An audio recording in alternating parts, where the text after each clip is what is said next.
I'm ready. All right. Joanna's not here today. She's going to watch the recording. Great.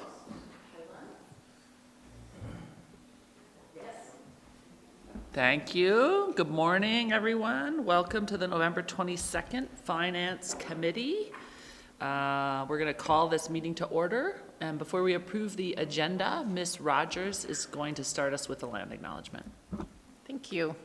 I'm honored today to give the land acknowledgement. As we work through this budget and Council is asked to make some difficult decisions, I have been reflecting on priorities. I'm proud to work for this Council who's made right relations a priority. Through this direction and clarity on priority, it is clear that you're committed to advancing right relations with Stoney Nakoda and members of Treaty 7 and Métis Region 3. We are gathered here today in the Treaty 7 region of Southern Alberta. In the spirit of respect, reciprocity, and reconciliation, I acknowledge and appreciate that I was born and raised, live, work, and play on the traditional territories and home of the Stoney Nakoda, the Bearspaw, Goodstoney, and Chiniki bands, the Blackfoot Confederacy, Siksika, Kainai, and Piikani, and the Tsuut'ina Nation and Region 3 Métis Nation. I commit to working to live in right relations and to advance truth and reconciliation and acknowledge the many First Nations, Métis, and Inuit whose footsteps have marked these lands for generations. Through my work here at the town, I commit to advancing Council's priorities on right relations, and I thank you for your leadership and boldness to make right relations a priority. Lovely. Thank you. Very well said. Okay, with that, we're going to approve the agenda for this meeting. Are there any changes to the agenda? Okay, seeing none, all those in favor? Approved unanimously. And then we need to approve the minutes from the last meeting, the minutes of the November 17th Finance Committee. Any changes or edits to those minutes? Okay, all those in favor of approving the minutes? Approved unanimously. First up for today is the utility rate model. So Andreas Como, our Manager of Public Works, is here to present on that model. So we'll turn it over to you, Andreas. All right. Good morning, Finance Committee. I just need to, there's my presentation up on the screen. As we go through this, feel free to ask any questions along the way. I think it would be better to have a bit of a discussion as we go through than saving questions to the end. For some of you, some of this will look a little bit familiar, so just bear with me. The intent of the presentation is to provide details for the 2023-2024 budget cycle for the utility, the water side, as well as the solid waste services side. So with that, I'll move on. We'll deal with the utility rate side first, or the water side. So, as you may know, when we develop the operating capital budget, there's a number of processes we need to go through, and we have to do it in a particular order. So we also have available today for the Finance Committee to look at, if they wish to do so, is to look at the model itself in real time, and if they want to do some manipulation, we can certainly do that to see how it works.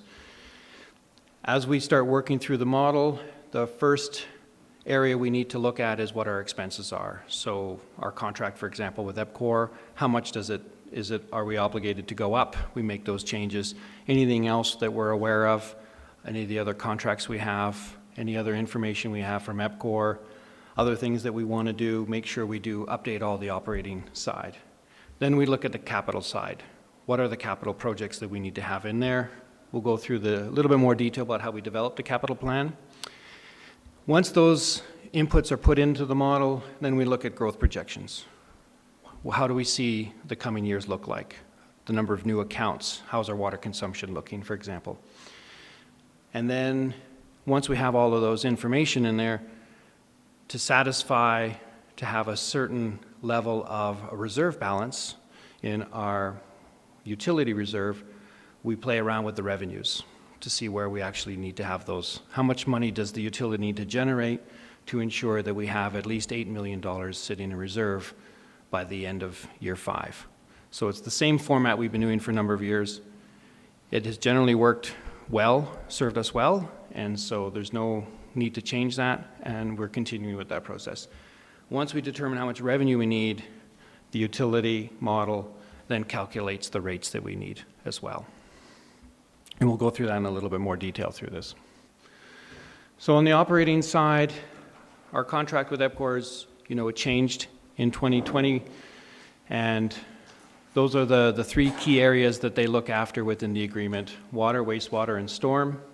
Utilities, there's the rehabilitation fund, which is right now in the tune of about $1.4 million. So our assets are significant, the value of those assets, and it's quite a bit of money to maintain those, both on a preventative maintenance side as well as a corrective maintenance side. Then we have the power and natural gas. Biosolids management was transitioned to the town to oversee a few years ago, saving money in that management. We've also transitioned with building services over into the finance area. And then we have a number of internal support. So in addition to the staff and finance team, we also get support from the engineering department as well as my time in managing the utility.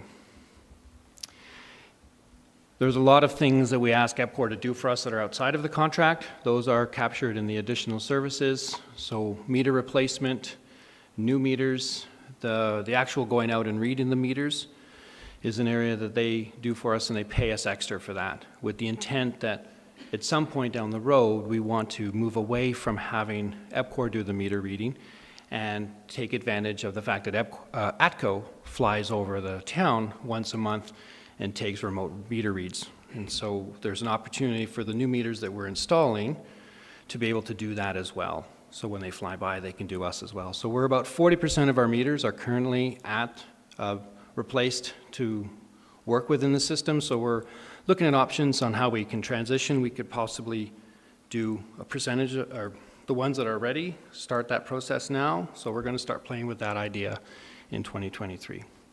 And then looking at a return on investment about, do we expedite this, or do we still do with a certain number of meters each year and get there when we get there? Or do we do it quicker because there's a cost savings in having a plane fly over instead of someone driving around all these neighborhoods? Low pressure sewer, that's exciting stuff. So we have about 300 homes that are in this system. If they fail, that's outside of the cost of the contract. We also go out and do acoustic leak detection for our water lines, so that's there as well. And then each year we have to do an EPP with the province to demonstrate what our impact is on the Bow River when we discharge our effluent. And also different than the contract before, which is not embedded in the existing contract, is that... Andre, Mr. Como. Oh, sure. Sorry, first time using this mic today, apparently. What is a low-pressure sewer system? Are we talking like septic fields here for those 300 units, or are we talking something else? No, the low-pressure sewer system is, so first I'll tell you where it is. It's in the southeast corner of South Canmore, is where the bulk of it is. We do have some snippets of that system in other parts of town, but that's where most of the homes are. And it's a system that is, because the groundwater is so high there, we couldn't put in a traditional gravity system. It's also very shallow there, and flat, so very difficult to put in a gravity system. So what we have in there is a pipe that's a couple inches thick that sits almost horizontal there, and it receives all of its pressure from the individual homes who feed that system, have a grinder pump that grinds everything from their home and pushes it at a very low pressure into that line, and that brings it to a manhole that's eventually pumped to a system that can be gravity. Gotcha. Thank you. Okay. So I'll look for the red dot, and I'll know if there's a question. And then on the capital delivery side, some of you may recall in the past, EPCOR did all of the capital delivery. In the past, it was related to the utility. We've changed that relationship, so capital delivery is available to them, as well as it is to a number of other consulting firms to deliver project management services. And those are all done at an additional cost to the contract itself. Then on the capital side, there's a number of ways that projects can be identified and added to the planning, the schedule for when we deliver capital projects. So we have a current 2016 utility master plan. We are in the process of finalizing the 2022 utility master plan, which identifies a number of projects. So that's where a lot of projects are identified. And the ones that come out of here are typically ones that, not so much on the life cycle side, but certainly on the capacity or the growth side. They do a lot of modeling to determine when they start putting pressure by adding developments in certain parts of towns that they would start to see a surcharge in certain areas. And then, of course, then we need to upgrade a facility. So, or a pipe as well. Pipe diameter is not big enough to deal with demand upstream, so they would suggest a pipe sizing upgrade. So that's what shows up there. On the regulatory side, that's where that's our relationship with Alberta Environment. Our approval to operate is basically our direction on how we manage the water and the wastewater utilities. And on the water side and the wastewater side, they've just recently been approved. We're still working through on the wastewater side for the plant itself. The province has made it very clear to us that they want to have more stringent guidelines on our effluent quality, particularly around ammonia and phosphorus removal. So this is partly why we've had a bit of a delay in our UMP. We would have expected to have the 2022 plan finalized by now. But also happening in parallel this year is negotiations with the province on our approval. And so it was very difficult for them to assess the plant if they don't know what the conditions are that they need to meet. So that's been kept us a little bit in limbo, and that's not exactly nailed down yet, but we're pretty close. Long story short, they will be looking for cutting our phosphorus removal in half. And so once the final plan is finalized, we'll be coming to present that to council likely sometime early in 2023. So you'll be aware of the details and the requirements in front of us to ensure that we can continue to manage growth, manage life cycle, and most in particular, manage the regulatory conditions that are being placed on our community. Andreas, with the change in, let's say, the amount of phosphorus that gets put out, is that specific to our community, or is that something that they are looking at system-wide or like regionally? I would say they are looking at that on a regional basis. The Bow River Basin is a significant watershed, and so we're quite a ways up the watershed, so we're very fortunate from the water we're getting, and the Bow River is quite pristine, and the province is wanting to make sure that the downstream users also have pristine. The slide before, we talked about our environmental performance plan. We've been able to demonstrate for at least the last 8 years that our impact is really almost unnoticeable. If we look at, we take samples 500 meters downstream, so once the mixing has occurred, when it's discharged, there's really almost no effect that we've had on it. But there is some, and it's obviously, it compounds as we have other communities downstream. So they're mostly concerned about the ones farther down. And so the conditions that they're placing on us, they're looking at other communities as well. And based on how much that they, in volume, right, tonnage of phosphorus that they discharge into the river. And so not every approval to operate matures at the same time. So we're one of the first, but we understand the intention is that down the road, as other ones are up for renewal, that those more stringent requirements will be placed on them as well. And just to build on that as well, so in the capital plan that was presented to Finance Committee, you won't see a capital project in there for the reduction in phosphorus because, as Mr. Comeau said, we are just finalizing the negotiations with the province right now. So you would expect to see it in the next 2-year plan. It will show up there, and if it needs to show up earlier, we would come back with an in-year adjustment to reflect that. Yeah, right now, this just sort of build off Ms. Smither's comment is that they don't expect it in this term, but we will have had to have everything in place going into the next one. So the latter part of this 10-year approval, which is the terms for these approvals, is we'll start to see that in there. So as you see budgets that go up to out 6 years, we'll start to actually see these in years 7, 8, and 9, for example.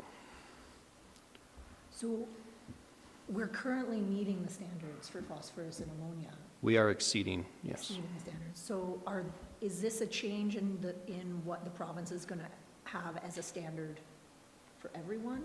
And I know you may have already answered that, but like, if we're exceeding the current standard, is there a new standard coming and this is what we're working on? Well, one of the scenarios is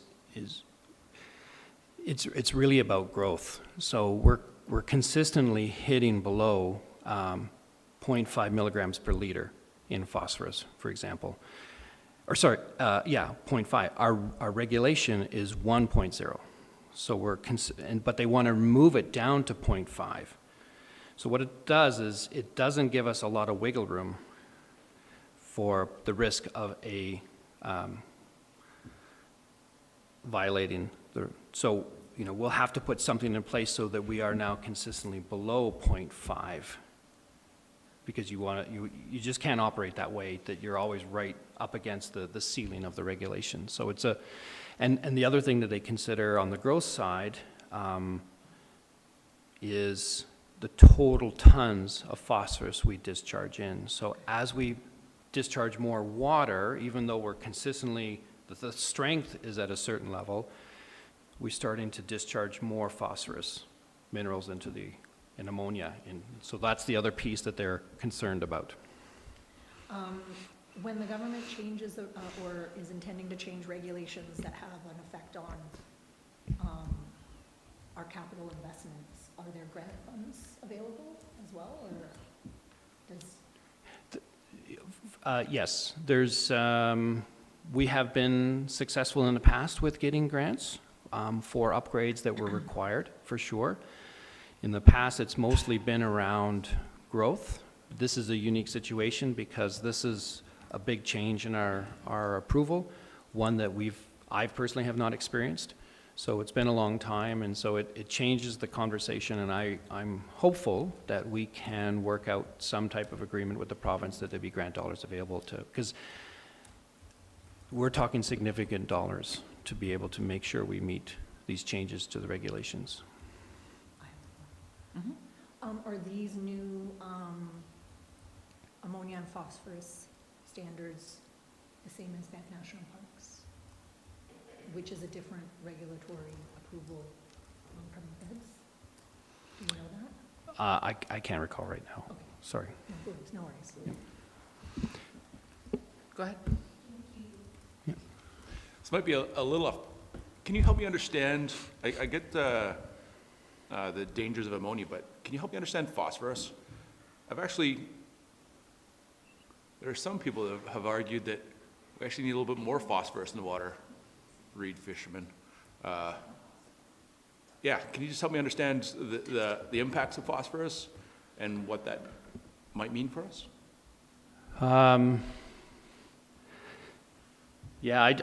I don't, we've been so caught up in the discussions about phosphorus removal. I know there's a lot to do with algae growth is a big concern, and its impact on fish habitat. Yeah. That seems to be the predominant concern. Okay, thanks. Yeah. Councillor Ma? Thank you, Dr. Cottle. Mr. Camo, could you allude to the degree of financial impact it would take for us to stay compliant if the phosphorus and the ammonia levels change? Because I'm curious what that sort of potential upgrade would cost down the road. Sorry, could you repeat the first part, Mr. So for us to meet potential changes to be compliant with the new standards for phosphorus and ammonia being released into the river, what sort of financial impact are we looking at to upgrade?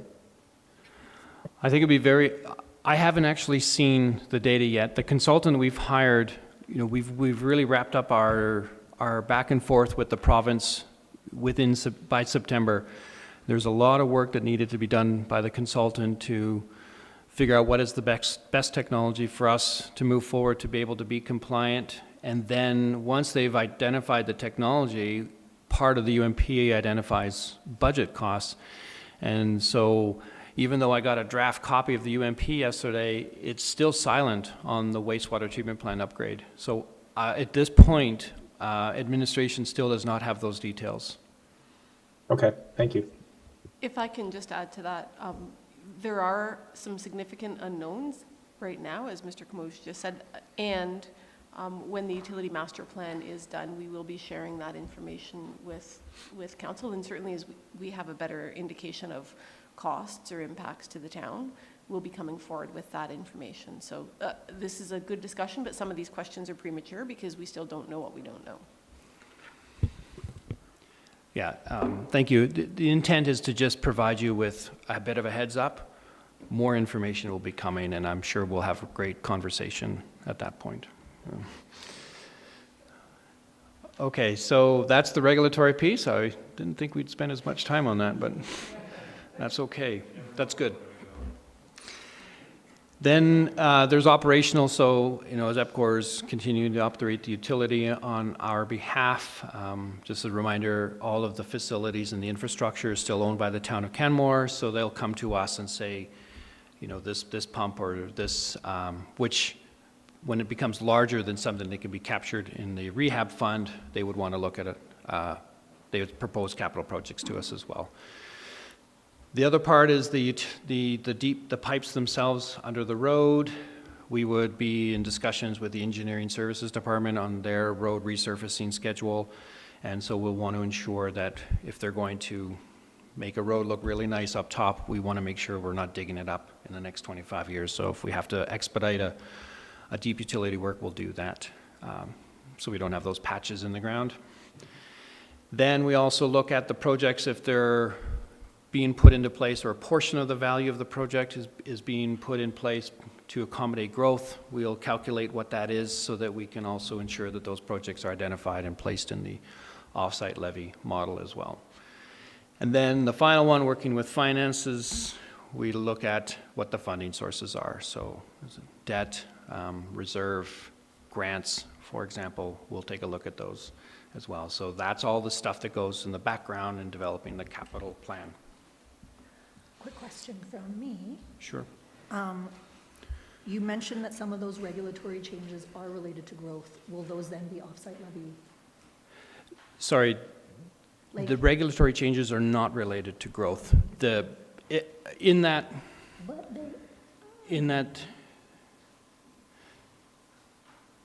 It's part of the conversation about the motivation for them wanting to cut our limits in half. It's that part there that's about growth, even though we're consistently hitting that at this point. Are those changes usually offsite levy applicable? No, because they're driven by regulatory. Yeah, so it's not so much of a capacity. This is really where the province is moving the goalposts for us. Oh, okay. Because if it's a cumulative issue, then growth does apply. Because even if we're hitting a number in our effluent over time, that adds up. Anyways, curiosity question, definitely a rabbit hole. I apologize. No, and that's a fair question, Councillor Faubert. This is new territory for us. We've been really lucky. The province has not changed the goalposts since I've been involved. So as we embark on these changes, I think those will be really fundamental questions to be asking and possibly looking for a legal opinion, for example, because I think that is new territory. Yeah, I would add that under both the Act and the regulation, the rules around offsite levies and what is leviable are pretty strict, and the change in regulation would not be deemed to be growth related. It is really about growth in residential units or commercial units, that type of thing. All right, so we'll, as we've finalized the proposed capital plan, here are the projects that administration's proposing for 2023. So at the wastewater treatment plant, UV disinfection system life cycle for $700,000. This would have been identified as an operational one. The current UV system at the plant is antiquated. They cannot get replacement parts and bulbs in the system, and the PLCs, the control panels for it are starting to fail. And so getting ahead of that, the intent is to do a life cycle piece there. The big one is pump house number 2, replacement and capacity upgrade. So this is a project that was identified in the UMP to make sure we manage growth or maintain, accommodate growth. It was originally proposed to be done in 2018. We've been able to push it off for a year or two, especially with the other pressures, the fire hall, for example. But it's imperative that this project begin in 2023. It'll take about almost 2 years to get complete. It's a significant work, and so we won't be seeing the benefits of that, our ability to accommodate growth, until close to the end of 2024. I have some more details on that project in the next couple of slides, so you'll see that. And then on the deep utilities side, again, working in conjunction with engineering services, as part of the TIP 20, due to costs, we weren't able to take the wastewater upgrade as far as we wanted to up Bow Valley Trail. So this project, phase 2, the intent is to finish it up to where we had originally identified it to end. That's what phase 2 is. And it's the same thing on the water side. So if you're going down Bow Valley Trail, you see, as you head north, there's a gravel patch on the right-hand side, not too far from the intersection. That's where we had to stop.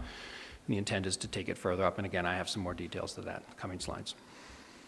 So that's on the 2023 side, just the 4 projects, but significant at $25.5 million. For 2024, as I mentioned, the utility is owned by the town, and a number of vehicles are also owned by the town. So when they need a replacement Vector truck, which is the large truck that you see, the tanker truck with all the wheels and the big vacuum on the back, that they need to do when they have to, if we're having issues with a pump at a lift station and we need to take that out of there because the pumps are not working and we can't get it through the pipes, we have to take it above ground through the truck, for example. So the truck will be in there sucking right out of the wet well and then hauling it to the plant. Yeah. Thank you. So then I suspect no more questions now that that's clear. So that's scheduled. They're expensive vehicles. The next one is the influence screen. Oh, sorry. Those Vector trucks, we own one? Yes. And are there, what would it be like if we didn't own one and contracted those services out? What does that look like?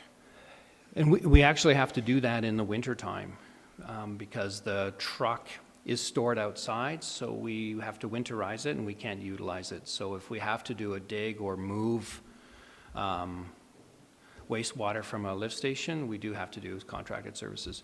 One of the projects that are in the 6-year plan is to build a facility so it can be stored inside, so we don't have to do contracted services. The risk with contracted service, you have to pay for at least 3 hours, typically. Sure. We already have the vehicle. And our response time is typically a lot faster. And when you have a wet well that's starting to fill up because a pump has failed, you don't have a lot of time. So it puts us at a bit of a risk in the wintertime, which is one of the arguments for this enclosed facility, so that we can have a faster response time in the winter when those risks appear. Those contracted services would come from Calgary, or are they actually in the valley, or? It depends. And those trucks are so expensive, like most contractors, I would suspect that they would have them. If they have them, they would be utilizing them as much as they can to get the money back on those. So we may not even be able to have access to them, even the ones that are here in the valley. So again, it exposes us from a timeline to get that response. Okay. And then we would keep that truck for 10 years, 5 years? Yeah, this one, they don't get a lot of kilometers, right, of course. Yeah. So the chassis is usually fine. It's the vacuum itself. Yeah. And so I can't recall the year of this one, but I would say it's probably 15 years old. Okay. And we would expect another 15 years from this investment? For sure. And in fact, it could be longer, especially if we can start housing it indoors. It would extend the life of it even further. Thank you very much. Influence screen, so at the front of the plant, we want to screen all the bad stuff out, like the chunky stuff, like sticks, forks, you know, that's what I meant. You want to get those at the front of the plant. They can create operational issues. So that's, we're now having to, you know, as our volume of water continues to grow, we need to expand that part. So that's what that includes. Odor control, this year we've had, I would say, a few more concerns around odor issues at the plant than we've had in the past years. So this is a project that we've actually had sitting in the model for a number of years, like 10 or 15 years, but it's always been outside the capital window that we look at for approval. But it's always sitting there knowing that at some point it likely will need to address orders, especially as development continues to grow and there's more pressure on the plant.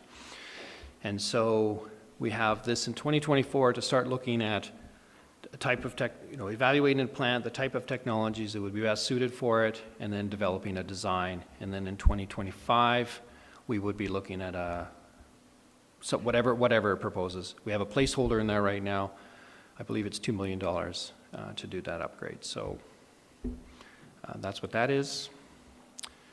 Then we have along Elk Run Boulevard, we have a force main that has caused us problems in the past. We've had breaks and sewer has surfaced.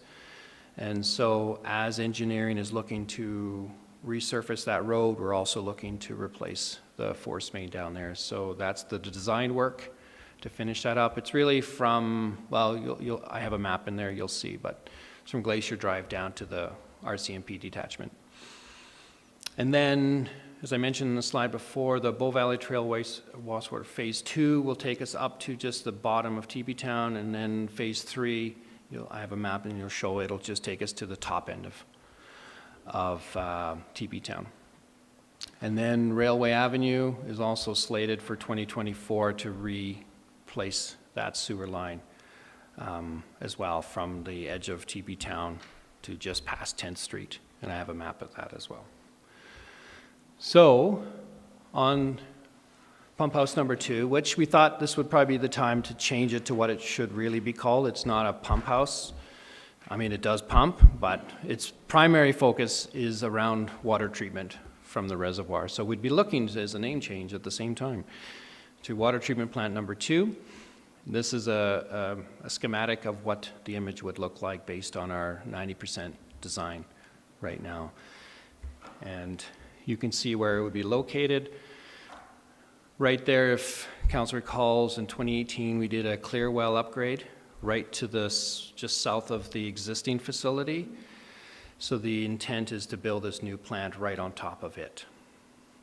And then once this plant is operating, as we would decommission the old building. We would really have no need for it to remain. And so that's what it would look like. Yes? Why is it $20 million? That's a good question. This was originally a facility that had been identified in the 2016 UMP at $12 million. And it's just, yeah, it's really, we've gone out to confirm pricing, especially as we've advanced the design farther and farther along. And we're starting to see the prices coming in from contractors just continuing to escalate. And it's probably the same reason as everything else out there is more expensive. Are we confident then in that price for next year? And that there's a healthy contingency built in? We have significant contingency. So we are hopeful that we will not be over the 20. This is being recorded, right? Yeah. That's all I'm going to say.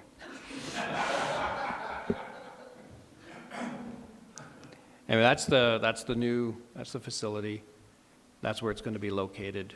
and we're hopeful that we can stay within the budget. It's a critical piece of infrastructure, as I mentioned. We're already 3 or 4 years behind in what was originally identified as the construction year. So it's a critical piece that needs to happen.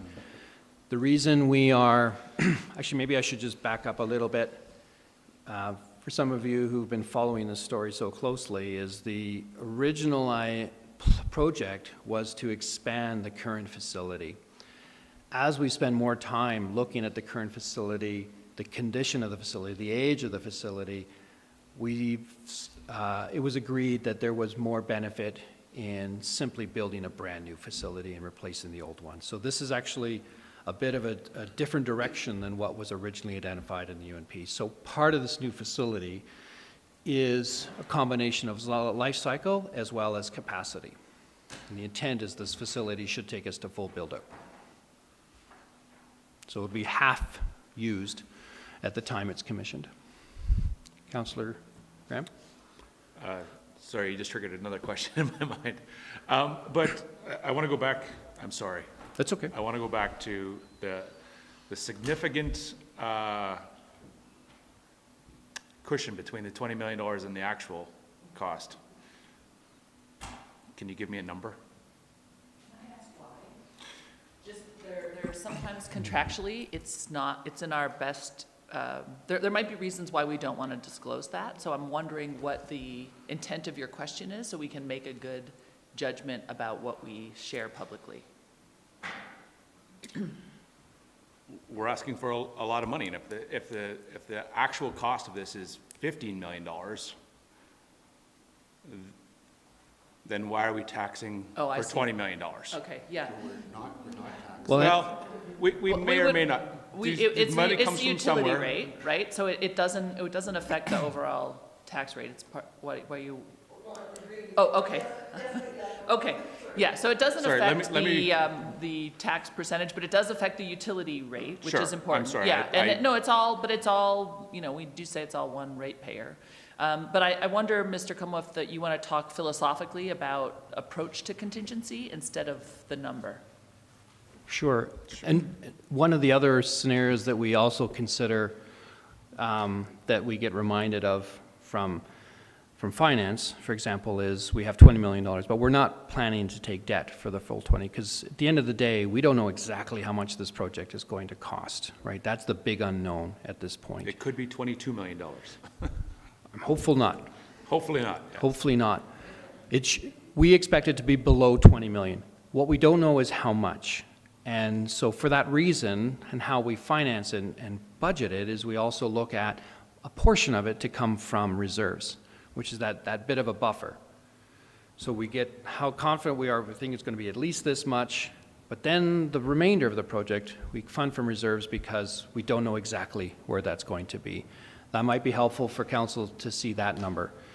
The other part is, if this is a time-sensitive project, and so if we're exceeding, if we look at a scenario where we start to pare back the budget, and we put ourselves at risk of now not having sufficient funds and then having to come back, and that ultimately delays the project. This market right now does not really allow you to ask contractors to hold pricing for more, in some cases, more than 30 days, which is way more than the time it takes for administration to come back in front of council. So it's not going to be a good scenario for us to be looking at really trying to guess exactly what it is and miss the mark, and then we have to go back out to bids again because all the pricing has been removed. So 60 days is really what we want it to be. And anything less, it makes it very difficult for us to hold these contractor pricing. I had hit that. I think it's really important to note that the number on a project does not mean the amount of money that's coming directly this year from the pocket of the ratepayer, the taxpayer. As Mr. Como pointed out, some of this is going to be debt. It's going to be covered through future utility rates. Some of it's going to be reserved, but these things are structured so that there can actually be proper financial planning, as opposed to it's not like let's just bring it all in $20 million from the ratepayer. Oh, we only spend 18 of it, so we overtax. That's not the system. You know, the system, it's built in, those elements are built into it. And once we know the number, then it will actually determine the amount of reserve that's needed and rates in the future. Yeah, exactly, America. And we'll know that better by the end of as we approach the end of 2024 and the next budget cycle. And again, that would influence what our rates need to be, because we've drawn hopefully less than from reserve than what we had thought, so that we can still hit that $8 million mark in our reserve balance, for example. And just to build on Mayor Crosser's point, if you look on page 207 of your binder in tab 5, it does break down the funding for this project. So it shows that about 2.5 of it is actually grant funded, about 14 million it would be debt funded, and some of it is off-site leviable. And the other thing with the off-site leviable portion to remember is because the off-site levy is built out over a long-term, we don't have all that off-site levy funding up front, and that accounts for some of the debt funding as well. As the off-site levies come in, as development occurs, it helps to contribute back to that debt. So it is a pretty complicated funding model. And then again, with the budget estimates, it is an order of magnitude estimate, right? Well, it's beyond that right now, but the 20 million doesn't commit to it will be exactly 20 million. Sometimes in construction, as you've seen actually in capital closeouts, projects come in under budget. Sometimes they come in over budget, and we have, with the utility, come back a couple of times to council, had to come back in previous years to say, we've tendered this and it was over budget. So this is a placeholder. It's our best information right now. Will it change? Yes. Will it change significantly? Hopefully not. But it's the best, the budget estimate in the, that's proposed is based on the best current information that we have right now. Thank you, Ms. Smithers. You answered one of my questions with that. I think for me, I'm kind of, in my head, I'm wondering how can we reduce debenture on this project, not how can we change the total, like the budget. So my question now is around grant funding. Is there potential for more grant funding? No. Do we send water to Dead Man's Flats? Like Yes. Are we eligible by doing that for regional water grants? I would say one of the reasons we were successful with this grant is because we are providing regional services. We have asked if the original grant was based on a different value, but it's also based on our population as well. And we had asked, because the pricing had come in higher as we were getting farther down the design process, that there would be an opportunity to reapply, and we were told no. So we've asked those questions. Okay. I've been learning more about the grants around water in the province and how they really are trying to prioritize the regional approach, but that actually shortchanges municipalities that are not capable of doing that, like us, as much as other municipalities. So but thank you. Yeah, It's not us, yeah. that's the question I want to ask now too, it's the province, so. Thanks. With decommissioning of the old one, are we going to like tear it down? Or are we going to try to repurpose the building?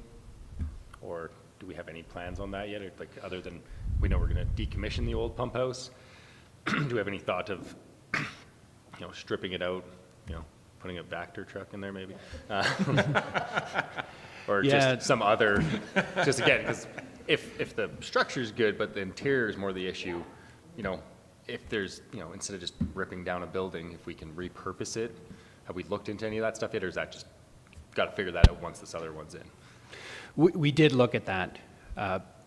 What else could we put in there? Does EPCOR have specific storage? We didn't look at a Vector truck necessarily, but other equipment that they could put in there. And the biggest thing that came up is part of the life cycle discussion was there's the contents of the building, right? All the filters and the computers, all of that is old and quite corroded.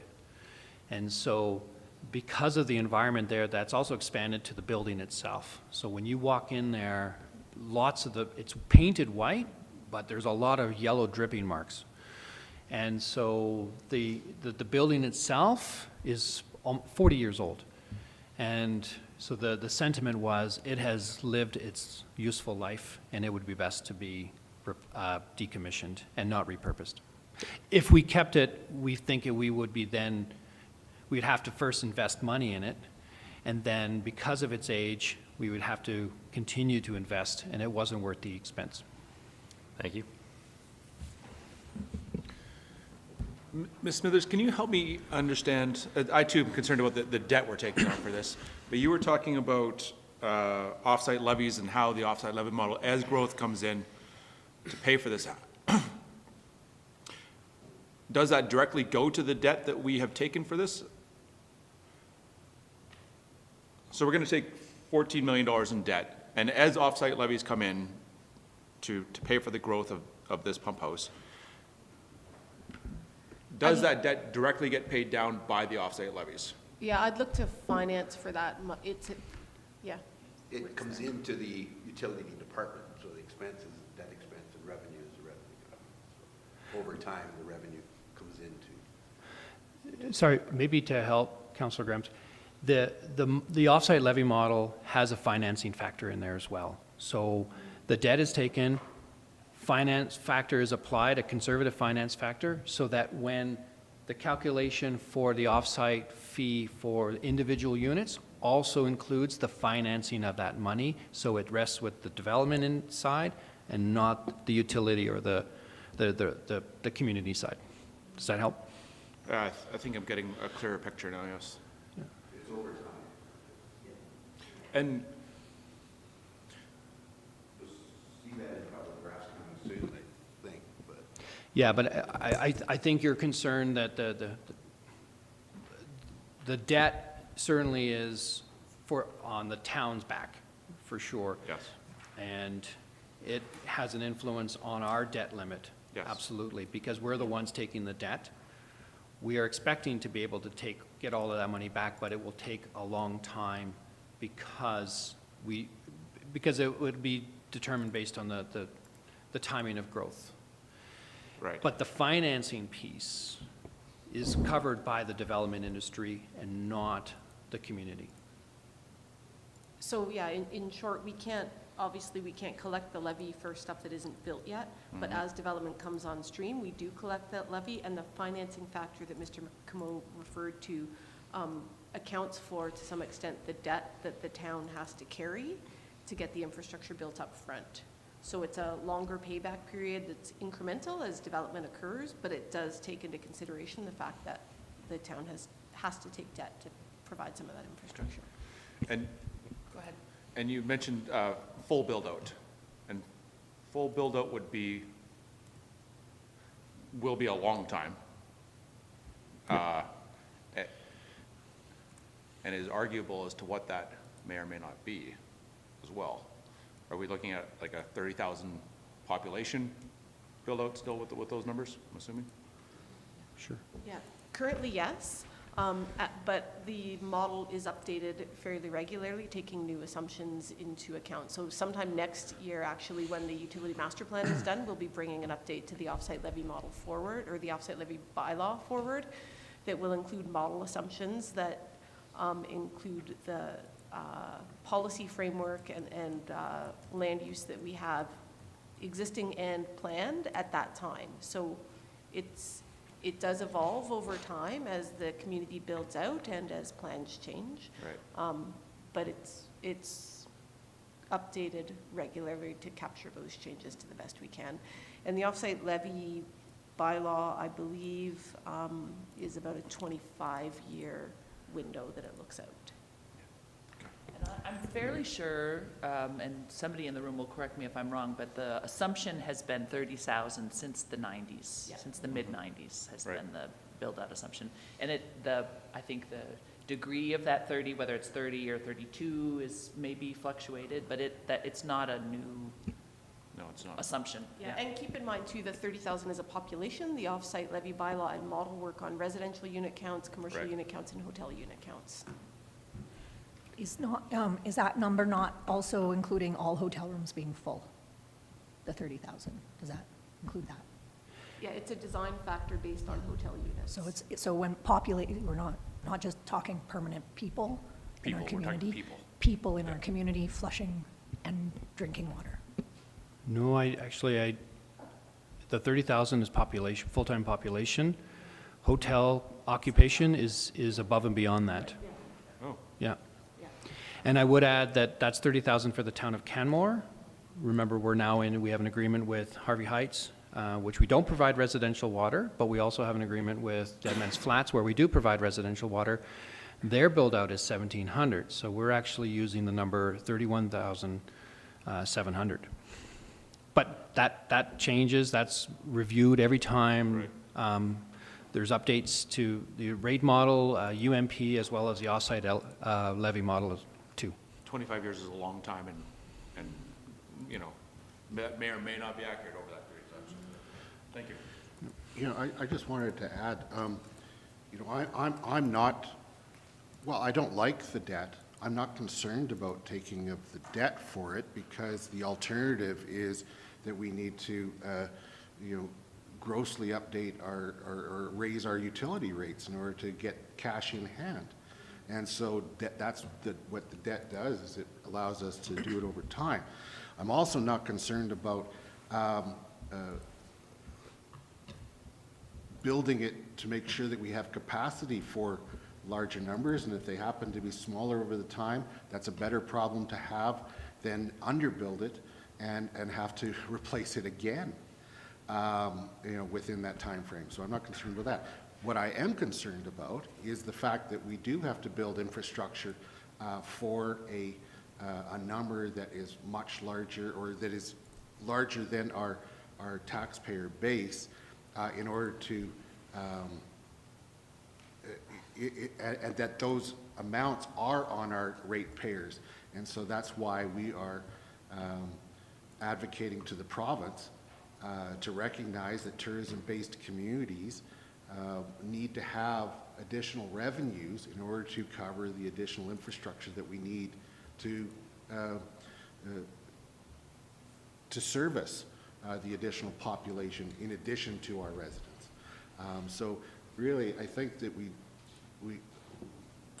can't really be taking too much aim at the scope or the size of the project. It's going to cost what it's going to cost, and I believe that the best way forward is a combination of some reserve and debt and continuing to advocate to the province. I think that's a great point, Mayor Grosshart, and I would also just add, I would like to remind Finance Committee that part of the need for this new facility is to accommodate future growth, but part of the need for the upgrade is simply to better handle the demands put on the existing facility. We know that existing facility is overburdened at key points now, and we can't continue to rely on it. So even with our existing population, it does need to be replaced. And the other piece to that is, to your point, as a tourist destination, hotel use creates a huge demand for water. So I would suggest the capacity that this treatment plant has to handle is greater than a typical community of our population, simply because of the high number of hotel units that we have to accommodate with our servicing. I don't know if Mr. Comeau has anything to add to that. No, I think that's certainly what makes us a little bit different in other communities. We wouldn't be having the demand beyond our residential as high as it is if we didn't have the tourism.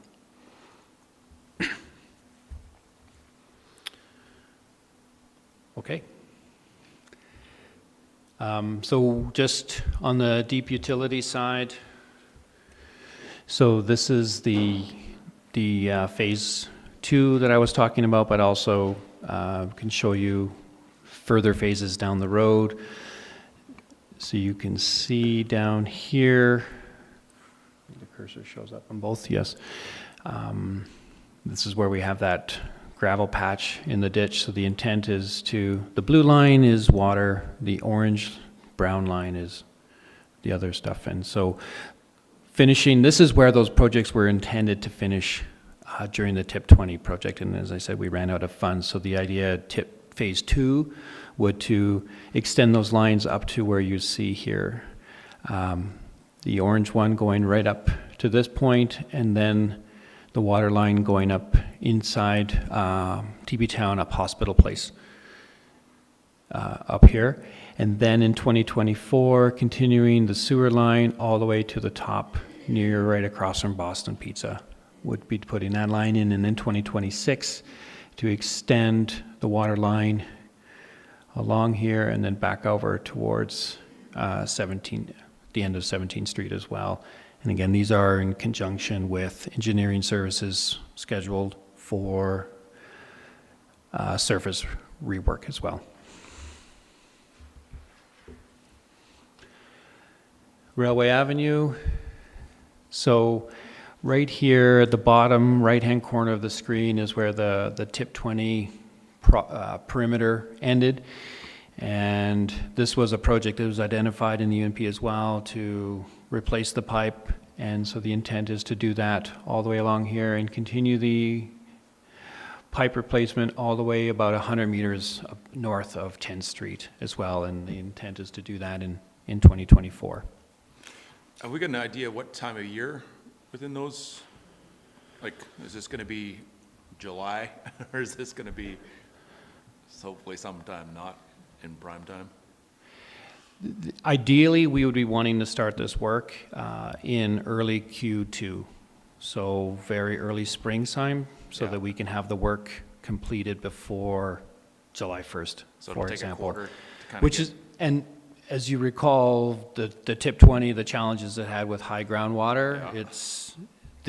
there's no different here. It gets better as you head north, of course, but the idea is to have all this work done while the groundwater is as low as it is during the year. Hopefully that's the way it works out. You're not alone.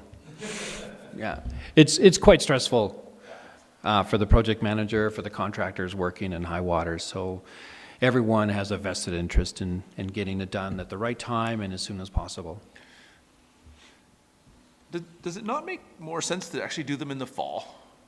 You know, we know fall water tables are more predictable than spring and summer water tables. And we bump up against winter and what happens there, but why spring and not fall? That would exactly be the reason, is if we have delays, you don't want to remobilize the equipment that's required. That's a significant cost for a contract. Bringing the equipment in, bringing it back, having it pulled away and bringing it back, which would be the scenario we'd expose ourselves to if we did it in the fall and we ran out of the right weather in order to work. Yeah. So the idea is we'd want to do it, and they will work hard to try so it doesn't extend into the busier months, but at least you're not dealing with a mob and a demob situation. Just unpredictable high water. Yes. Thankfully, we have probably 20 years of data, piezometer reading data, to understand generally where the water levels are going to be each year. So that's Railway Avenue 2024. And then, as I mentioned, this is more the design piece, but this is Elk Run Boulevard there on the right-hand side. It will start, the force main goes right up to Glacier Drive and down to the bottom of the hill where the RCMP building is to Lift Station 6. So that will be the run of the pipe, and then it'll be done at the same time engineering is resurfacing that road. And again, that's just the design phase. So that's really on the capital side. Before I move on, I don't know if there's any other questions on the capital projects that we showed today. If not, I will move on to the growth assumptions that we make. As I said, we take a look at what our consumption history is based on the meter type. We have the data here to show where things are at in terms of the residential and the commercial side, which has always been really interesting during COVID, and how those behaviors have changed. Power and gas, the rehabilitation fund, We do our internal transfers. We look at how many new accounts that we are projecting to have. We're very conservative on those. Same thing on the water consumption side. We've historically been conservative, and it has served us well. So we continue to use the same methodology when assuming growth. We use conservative values. And you can see here, hopefully the red shows up okay, but the 15 millimeter that you see in the table is all of our residential accounts, and you can see in 2022 we are trending at 5% less than what we had projected. But then if you look at the rest of the accounts, especially, excuse me, on the 50 and the 100 millimeter accounts, which are our bigger ones, significantly bigger ones, we're seeing, on 100 mil, 26% greater than what we had projected.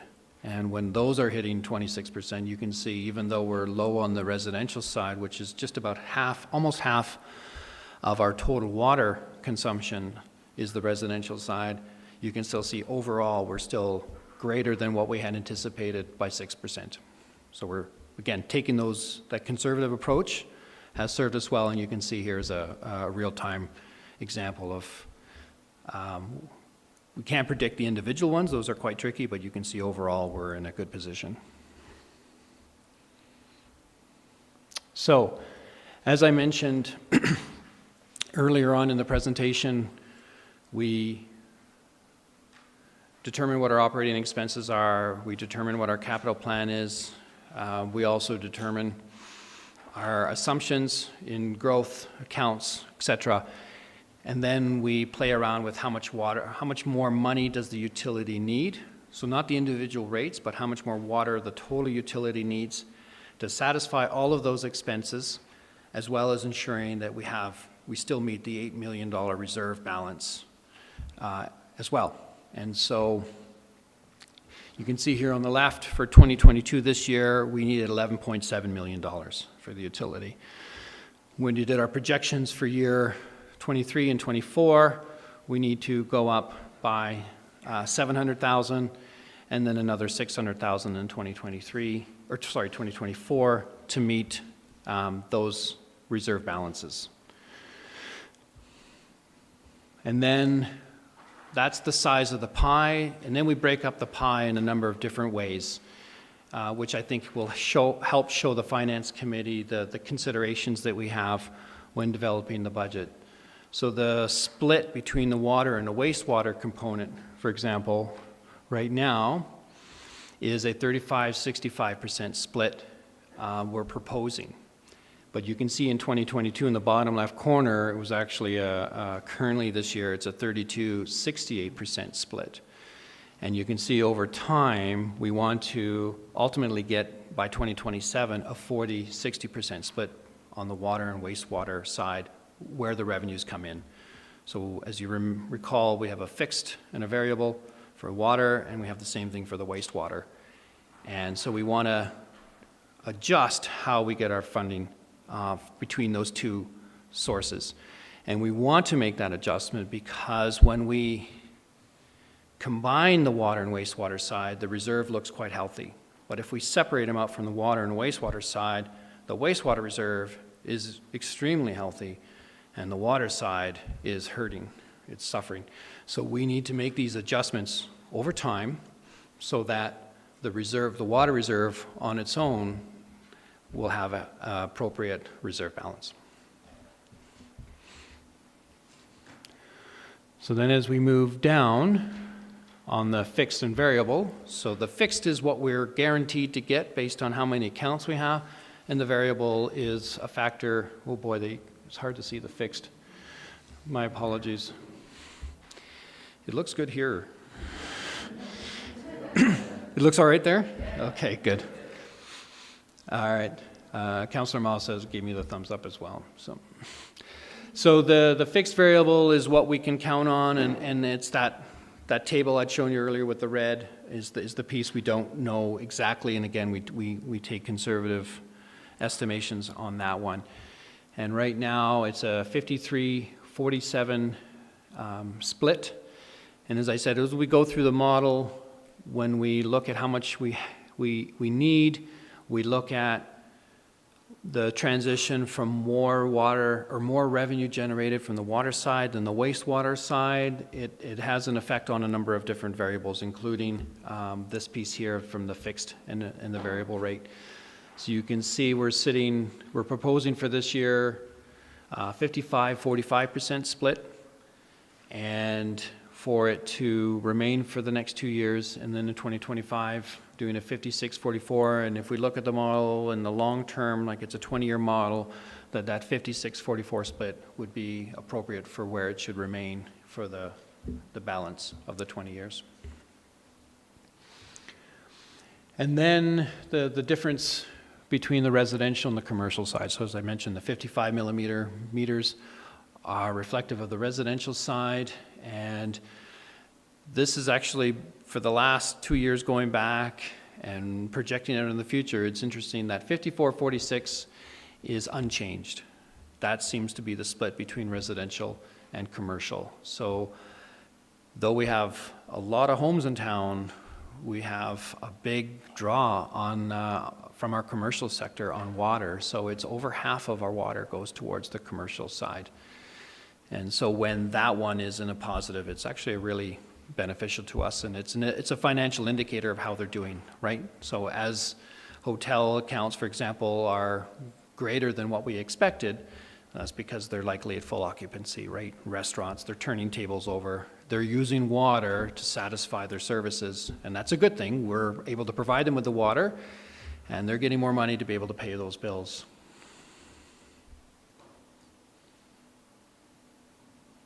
No, okay. And then, as I mentioned, the reserve balance, the red line is the target that we want to hit, and you can see with time it does go up. And right now, that blue line, sorry, I'm not supposed to have so many arrows in it, just one at the end. But that's if you get lost along the way. The important piece is it's above, and that's the piece, the visual that we look for when we finish the model and establish what those rates are. Andreas, just so that there's, because I've asked this question before, and if you could just confirm my understanding, that this utility reserve balance model always tends to look like that, with it in future years looking like it's a really going massive reserve, but that's just because we only can see, or the detailed plans are only in that the next 10 years. And after that, what you'll end up seeing is the red line actually eats up that blue line a little bit, so that it's not like this, it's actually lower. Yeah, you're right, Mayor Crossard, if we go back the last 10 years, this is almost what it looks like. The second half of the 10 years, the second half of the 20-year always looks like this. It's much greater. It's because there's a lot of unknowns in there. You know, pricing going up, projects we weren't aware of, for example, they would eat up all of that space between the red and the blue line. What's really important, I think, for the Finance Committee to look at is the left-hand side up to the dash line. Yeah. That's the piece that we have a better, clearer picture of what's in front of us. Yeah, I just wanted to make sure that there was no misunderstandings, that we're looking to get we expect a $40 million reserve 20 years from now. That's never what it's never happened. Yeah. And the great thing is if that starts to move into the 10-year, then of course, then we have the ability to start lowering the rates to ensure that we don't get that excessive amount of reserve. So then on the other part that I think Mr. Irwin was talking a little bit about earlier is on the development side. So if you look at the green line, that over time for the last over 20 years is what we've received in offsite levy revenue from the development industry. So as they come in and add new units, new hectares of commercial, they have to pay a fee that's identified, calculated in the offsite levy bylaw, and those are the numbers, and you can see that they kind of go up all over the place. As we add projects that are offsite eligible, the portion that's in the model is also assigned, it's the other way around. That's the blue, yeah. I was going to say that usually it's quite erratic, the development revenue side. Very difficult for us to anticipate what those are going to be from year to year. We often use conservative numbers. In most cases, it's better than that. But you can see, thank you, it's the blue line, which is quite hilly. And that's what we've seen over the last 20 years. All of a sudden, there's a huge development goes up, or a number of them, and then we get an excessive amount of, a bigger number than what we anticipated coming in. And that's a good news story. Because conversely, on the green side, and that you should see is a little bit more stable, is as we take debt to support growth, that's the servicing cost. So the principal interest portion that the town is now on the hook for to cover. And in a perfect scenario, you'd want the blue and the green line to be exactly in line with each other. You can see the reality is that's not the case.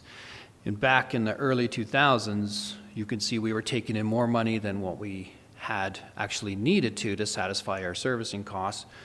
And what we had noticed at that time, it allowed us to keep our rates artificially low and put us in a bit of a bad situation. And we had to take a loan on the tax side that we did pay back over a number of years to be able to manage that. Now we're on the opposite side, is we have this space between the green and blue, with the blue, the revenue, sitting below the cost, our debt servicing costs, which puts us in a precarious situation that there's not much we can do at this point, but be aware of it, so that when we look at growth-related projects, we really want to make sure that they need to happen, because we know that debt's going to sit with us for at least 10 years. And it puts us in a precarious situation. We also want to ensure that we allow growth to happen, because we need that money, because we've put out the funds to put that infrastructure in place. And just to help with how examples of some of those ebbs and flows is, you can see where the offsite revenue dropped. In 2007, we had a huge drop. In 2013, we signed our new agreement with Dead Man's Flats to provide water and wastewater service. So we had for them to buy in their existing units, they had to give us a significant amount of money that we used towards paying to our debt. And you can see that that's in there. And then further along, the debt-related projects, or the growth-related projects that are in there. So we have our wastewater treatment solids handling upgrade we had to do, Pump House 2, clear well, the one clear well that the new water treatment plant's going to sit on top of. That was there to deal with growth, so that's in there. Lift Station 2, that's the one across from A&W, that new facility there. And then we have the South Bow River Loop, which is now finally operating. That's in, we had to fund that, which took a number of years to get that in place. So there's examples, some of those projects that are offsite eligible, and the impact it's had, especially on the debt servicing side, is that starting to come up, and the revenue is still sitting around the, the $1 million less mark.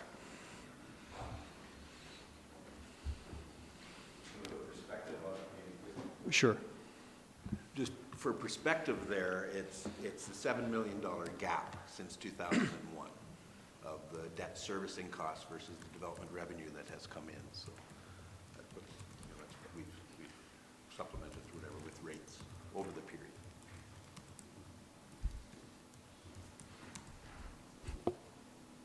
Okay. No questions there. So as we put all those pieces in there, this is what the 2023-2024 rates that administration will be proposing as part of the budget process. And I know we see some higher numbers in the rates. As I said, we were in the process of transitioning getting more revenue from the water side, so that's why the water fixed, for example, is looking at a 12.9% increase in rate year over year and 10% in 2024 for the fixed. And same thing with the variable side at 10.2 and 10.4%. But you can see conversely on the wastewater side, they're much less, 3.3% in 2024, and then 0.8%, so less than 1% on the wastewater side, the variable. If you look at the average home that would use about 15 cubic meters of water per month, the impact on these homes would be approximately 5.4% when you factor all of that in there. Or the overall impact would be about $33 a year is the net change for 23, 4.2% overall increase of 23 over 24, and about a $27, just over $27 in 24. So when you say 5.4%, I'm glad you gave the yearly amount, so that's for residential accounts in 2023, the increase is less than $3 a month. Yes. So it's $33 for the year is the Correct. increase. Great. Yes. And even less than that for 2024. And then on the commercial side, which is a big component of this, it ranges based on the meter size. So for 2023, it's about 5% to about 5.6, depending on the meter type, is going to be the impact on them, again, based on their average use. The commercial sector is quite more variance for the meter type. So really difficult to say what the financial impact is, but you can see what the percent increase is based on an average. For 2024, it's in line with what we have for the residential side. It's about 4.2 to 4.3% increase. So similar to the residential side.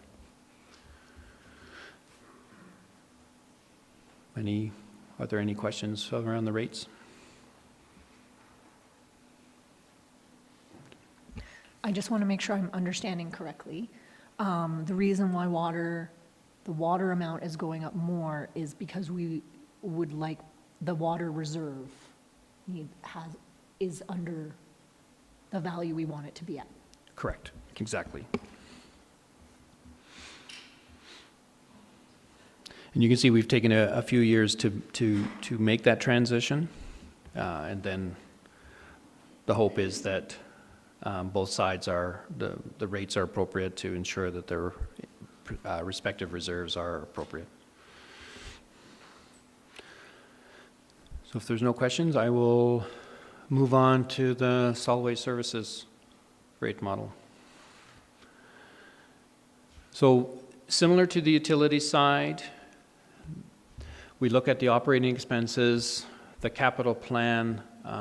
We look at what our growth assumptions are in terms of new account growth, and then they calculate the utility rates and to make sure that the reserve target is met. So very similar, just smaller numbers, but the approach is similar to the water side. Here's what's being proposed for the 2023 on the capital is the Boulder Crescent Recycling Depot is looking to do a design to better utilize the space that's in there right now. If you've been there, you know there's only one way in and one way out. You get more than 5 vehicles in there, and it's like that, that game that everyone's, yeah. So it's really challenging, and so the intent is there's 3 actual access points now, and to utilize the second one, so it's more of a drive-through and just being more efficient. So if you also think about the leaf and yard waste bin in there, because it's tucked in the corner, the big truck has to come in and back in. So if you get young kids running around or more than a few vehicles, it makes it really, so the idea is to push that all to the side so it can be serviced on from the other side of the fence and not putting the vehicles and any of the users at risk. So that's design work to figure how that's going to best way to utilize that space. Waste characterization study, we did one a number of years ago to determine where we should be spending our efforts in trying to reduce our waste going to landfill.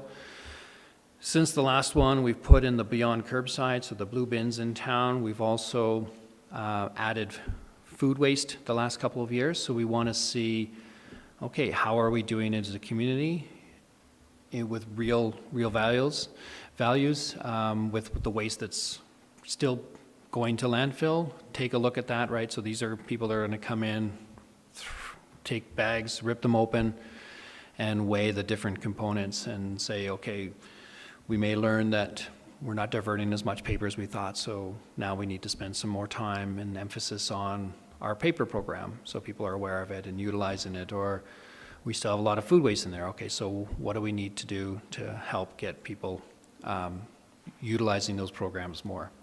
So we'll need to learn that, and the only way to do that is with a real deep dive in our waste, our residential waste sector. We have a scale at the Waste Management Center that has a platform. Our operators, when they use the scale, they never get out of the vehicle. So we never thought to put a railing in. But we have commercial vehicles coming in, and they have to go out and press a button to get their weight. And it's a very precarious little platform that they have to walk on. So the idea is to make it safer for them. And then some fairly routine operational stuff. New one-ton collection vehicle. So, Andre, that's a $50,000 railing? Well, we have to build a platform as well. Okay, so And it's a long, deck it's a long walk from where the trucks, like these are the bigger trucks, so when they come in, the tractor is way at one end, but the platform needs to go almost all the way to the middle, which is where they have to access the platform, stairs, railing. Yeah. Thank you. And then LICU is large item cleanup. So we, as you know, we have that program available to our residents. It's free to pick up large items from their home. We've had a couple situations this year where it's a fairly specialized vehicle because we're dealing with heavy product. And so it was down for a couple of weeks.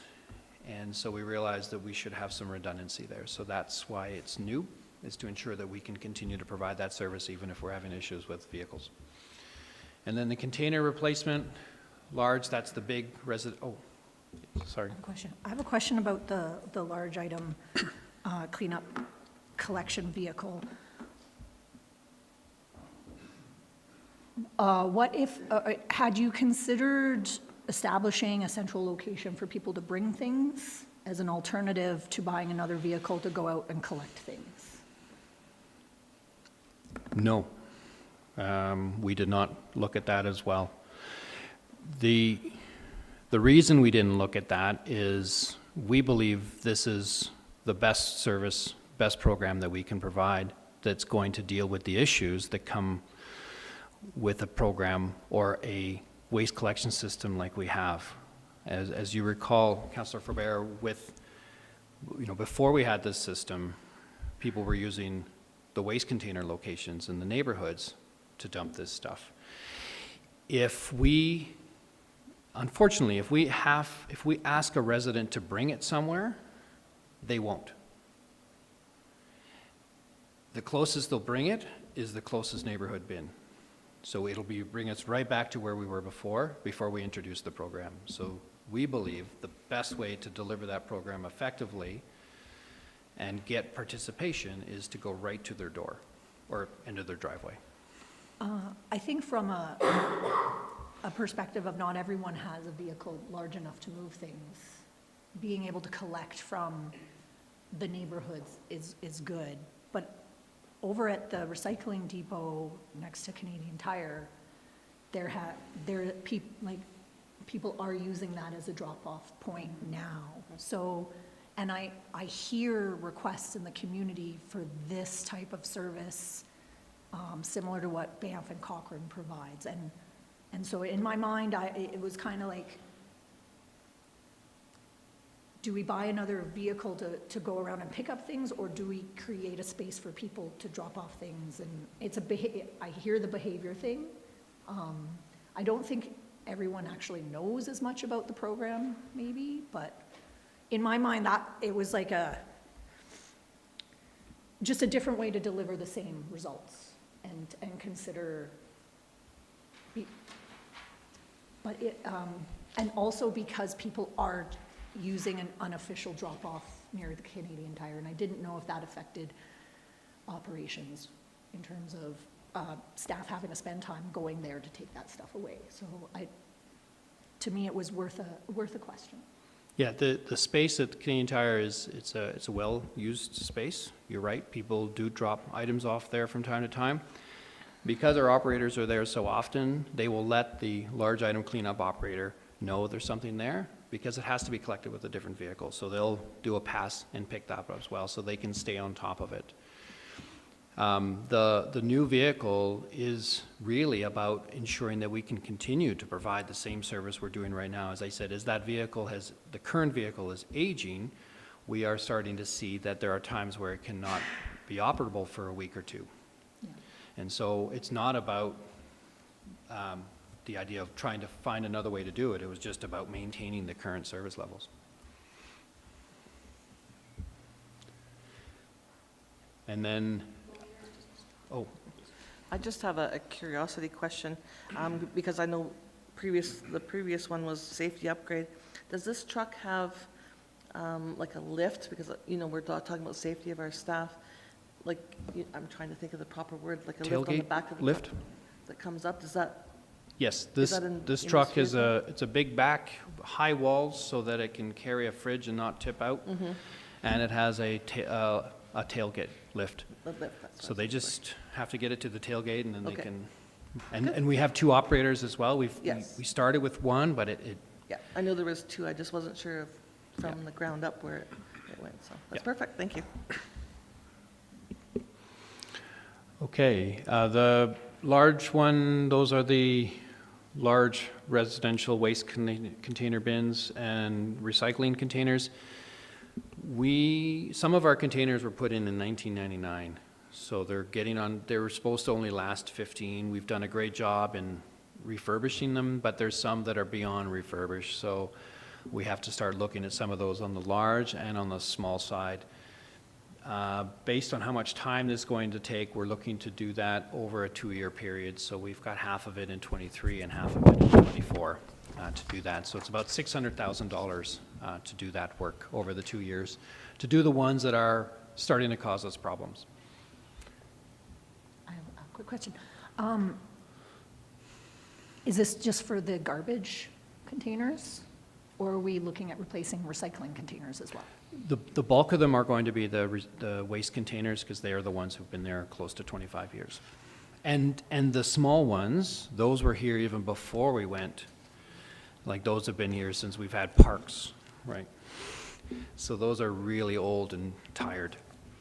I guess with EPR coming, I guess I would prefer not to spend money on recycling infrastructure at this point, because I don't know what's going to happen with that.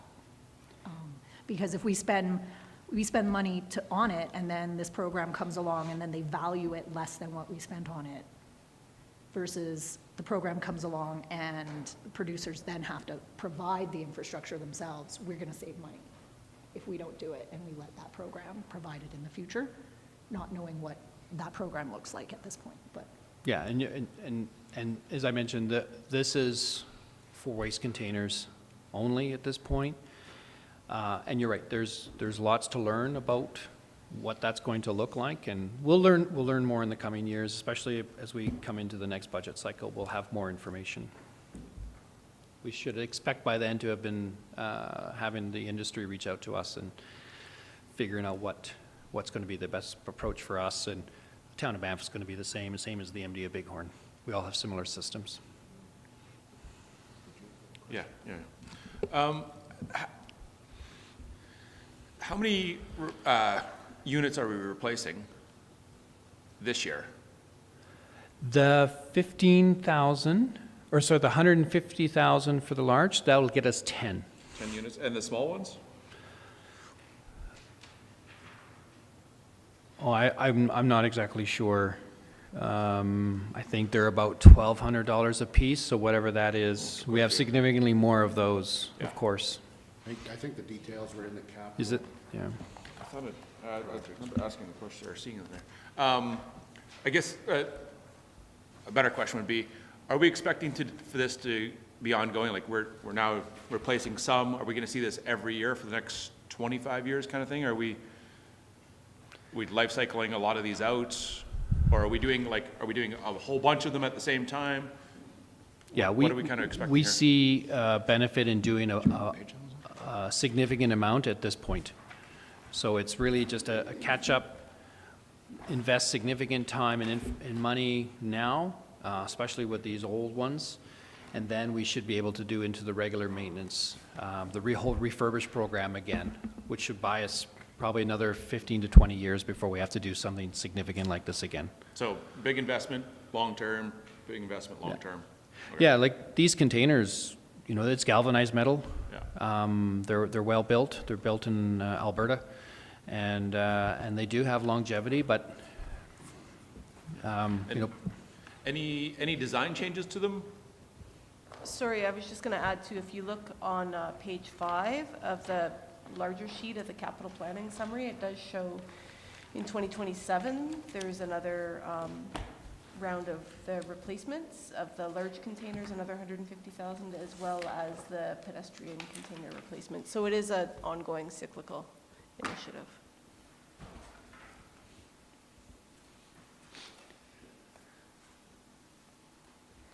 Sorry, I'm missing that.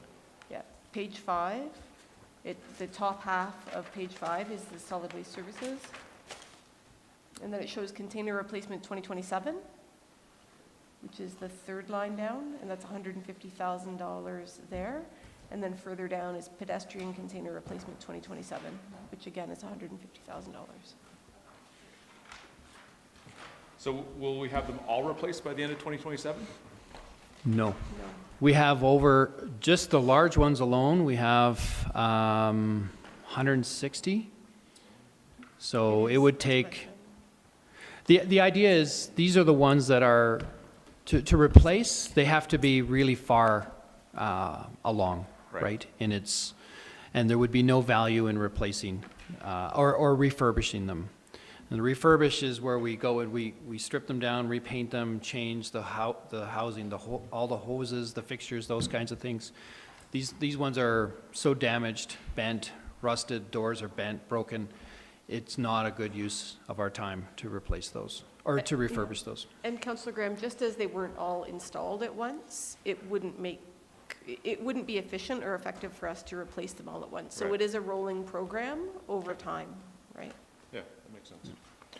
And are we doing any design changes to them? Are we updating them in any sort of way to make them better? The large ones, there's already been a redesign. So in the past, we've had to hook up hoses to it because the hydraulics are actually on the container themselves. Itself, yeah. The company that manufactures them has done a design change where there is no hydraulics in there anymore, cylinders. The hydraulics are on the truck and they're moved into the container. So if you look at that central compartment when you're looking at the roadside, Yeah. they open up that door and they move through a little bit of a scissor. They move the hydraulics in there, they put it into place, and that's what operates the container. So it'll be replaced with the new style, which all of our trucks have that equipment to be able to manage. On the small side, you can tell the older ones, that's where the doors open this way, and really difficult for most people for a number of people to use, right?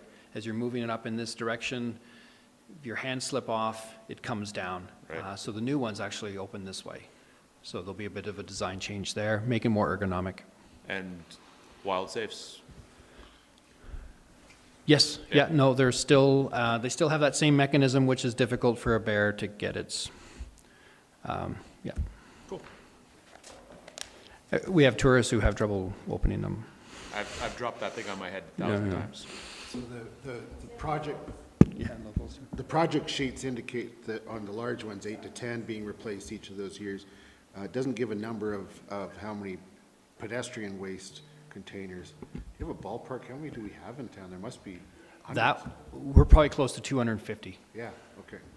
We Yeah. can follow up on how many would be replaced each year and provide that back to. Yeah, I Finance think they're about Committee. $1,200 to $1,500 a piece now, because they come with their concrete pad attached already, so Really? Yeah. And, yeah, and then a 3-ton collection vehicle also scheduled for 2024, so just to replace an existing. And then you can see the values in 2025, 2027. And I think one of the things, especially the discussion the Finance Committee's had around debt, is all of these projects, which are 100% funded from reserve.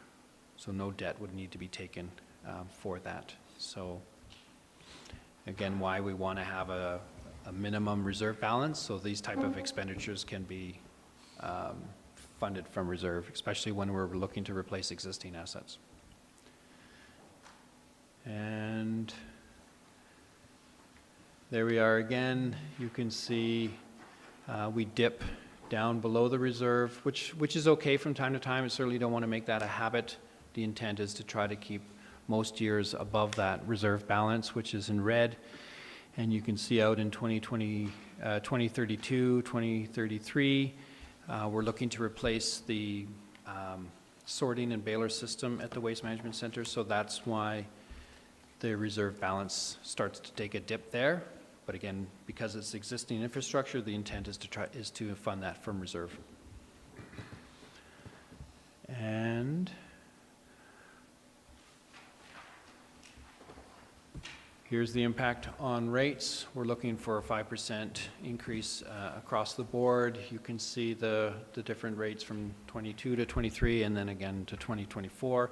So these will be the rates that administration will come to council with in December for those 2 years.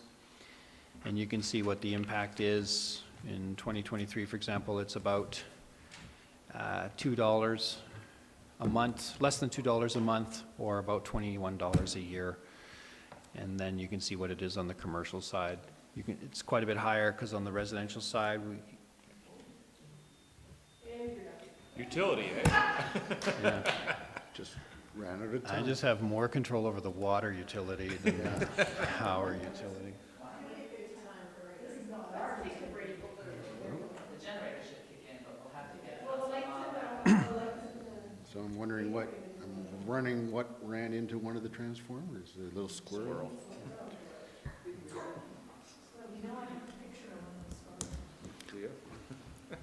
I was just going to finish with that slide to say that the commercial side is quite a bit less because it's for these guys. Oh, yeah. Well, no, that's it. That's why I have nothing more to share. So, if you want to make a final point? Oh, okay, he's still on. Yeah. Can he hear us?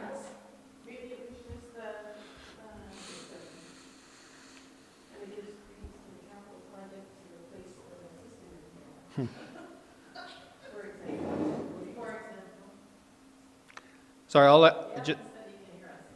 Yeah. Oh, there we go.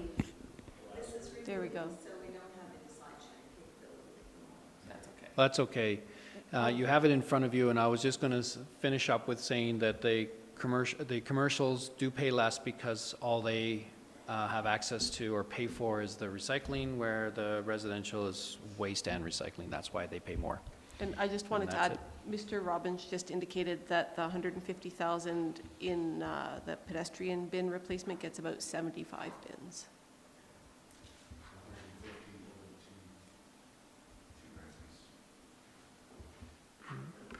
Oh, well.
We're good?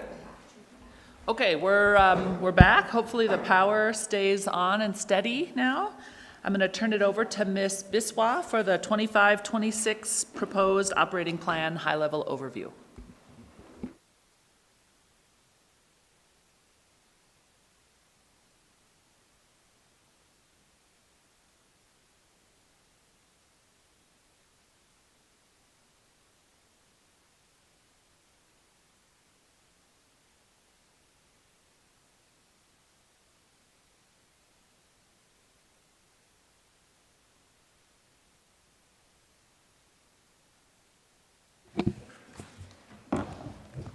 Okay.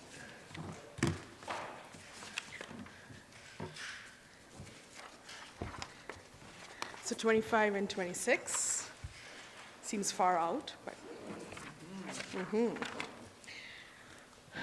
So you've seen the slide before. The proposed tax increases for 2025 is 5.7%.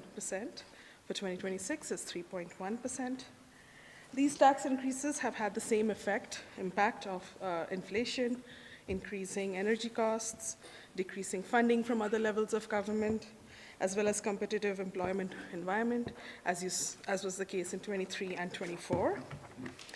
A total of $75.5 million is required for 2025 status quo town operations, including utilities, which is an increase of $3.5 million from 2024. And a $78.5 million is required in 2026, with an increase of $3 million from 25. But, yes. Section 4 of your binders will show you those numbers. We've got the summaries there, both overall and then detailed. Yeah. Yes. Thank you. Section 4, yes. So the assumption of continued growth in permit revenues have been made. No transfer from tax stabilization reserve has been made to 25 and 26 status quo plans. Long-term financial strategy transfer of reserves of $250,000 has been continued into the plan years. So that's included in these 2 years. And you've seen the slide before as well. It's all the new positions that have been added in 25 and 26. 2025 sees some additional support to recruiting and protective services. A financial analyst is added to support growing responsibilities, and a communications advisor is needed to address priorities in the implementation plan and growing workloads. Based on the assumption that turnover will continue and recruiting will remain as a high volume and high value of activity, another recruitment coordinator is added in 2026 plan, as well as growth in tax rolls, which results in increased assessment. Property taxes and utility work continues with another 0.5 FTE for 2026. Included in 25 and 26 operating plan is COLA of 2% and the new compensation pay review grid. Also, continuation of fire rescue additional staffing is in these 2 years. Can I just ask on that, Pelkey, my understanding with that fire and the RCMP phase-in is that we're using tax stabilization in 23 and 24, but these budgets of 25 and 26, there assumes no draw from tax stabilization. That is Okay. correct. Yes. So for debt, we are taking on a bit of new debt in the planned years as well. There is a portion of the snow management facility in 2025, which impacts the tax-supported debt servicing costs in 26.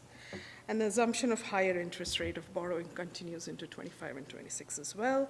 Some of the others are utility projects that are debt financed, but again, those is part of the utility rate model, as you just saw. And the last few slides are just a summary of the affiliates and partners requests, which are in section 6 of your binder. Shows the 25 and 26 planned years of requests. And that's all I had.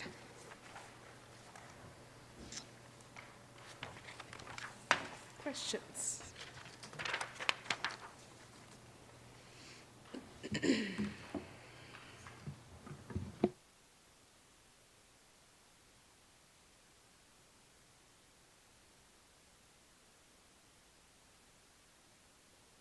I have a question.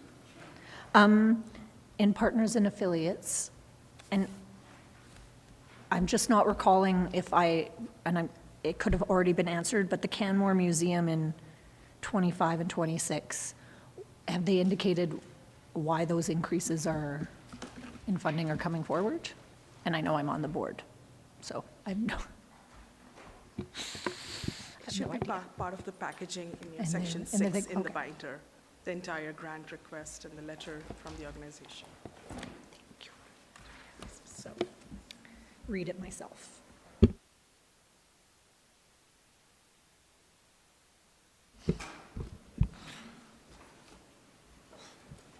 Ms. Biswa, maybe, this is probably a better question for the affiliates and partners, but some of them haven't asked for increases in a long, long time. I'm thinking like the SPCA, Victim Services, you know, they've been flat for as long as I can remember, and some of them are asking for more healthy increases, at 6% plus for the library. I guess those are really questions for those affiliates and how we manage with them, but yeah, I think that's just kind of interesting how some are not asking for anything and some are asking for significant increases. And I guess we'll get there, but. Yeah, and so just to be clear, for 2023 and 2024, there's no further presentation. 25 and 26 will come back to council. And what we saw this year, for example, with the library was their initial request, then we worked with them based on our budget assumptions, and they revised and reduced their ultimate request. So we would expect a similar thing could happen in 25, 26. Right now, 25 and 26 are just plans. So a lot can change between then and now. But you are right that some groups tend to just hold steady hold their ask steady. A lot of times in those places, the town isn't the primary funder. With the library, the town essentially is the primary funder. With the museum and arts place, the town is a major funder, maybe not the primary funder, and Biosphere a significant funder, whereas SPCA and Victim Services, the town is a much smaller funder. Which is likely also part of what contributes to why they don't ask for increases in the way that, say, the library or museum and arts place do. So partly it's about the town's relationship in terms of a funder of the organization. In addition to that, there are some that are just in-outs. Like the downtown business improvement area is just an in-out, so it's whatever they raise is what goes out, so it really doesn't matter if it increases.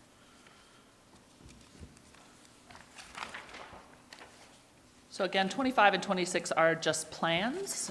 We will be back to council at this time in 2024 with a new budget for 25 and 26. So we're expecting some of those numbers to be revised, but it is a requirement that we have this plan. And I will say we did find it helpful this year, especially around things like new positions, to be looking out when we looked at the status quo budget. Having new positions in the plan for 2023 and 24 was really helpful. So, any other questions on the plan? Okay. Go ahead. Were you saying something, Whitney? No? I am, I just need a minute to find it. I know the suspense is killing me. Da-da.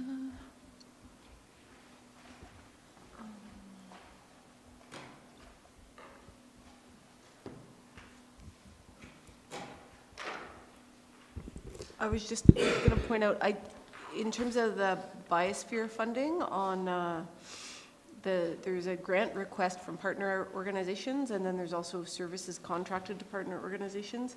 I think there is also a third piece that is basically contracted services and public works administration that I'm trying to find, because the funding we provide to Biosphere is more than what's. I think the part of the total for Biosphere is WildSmart.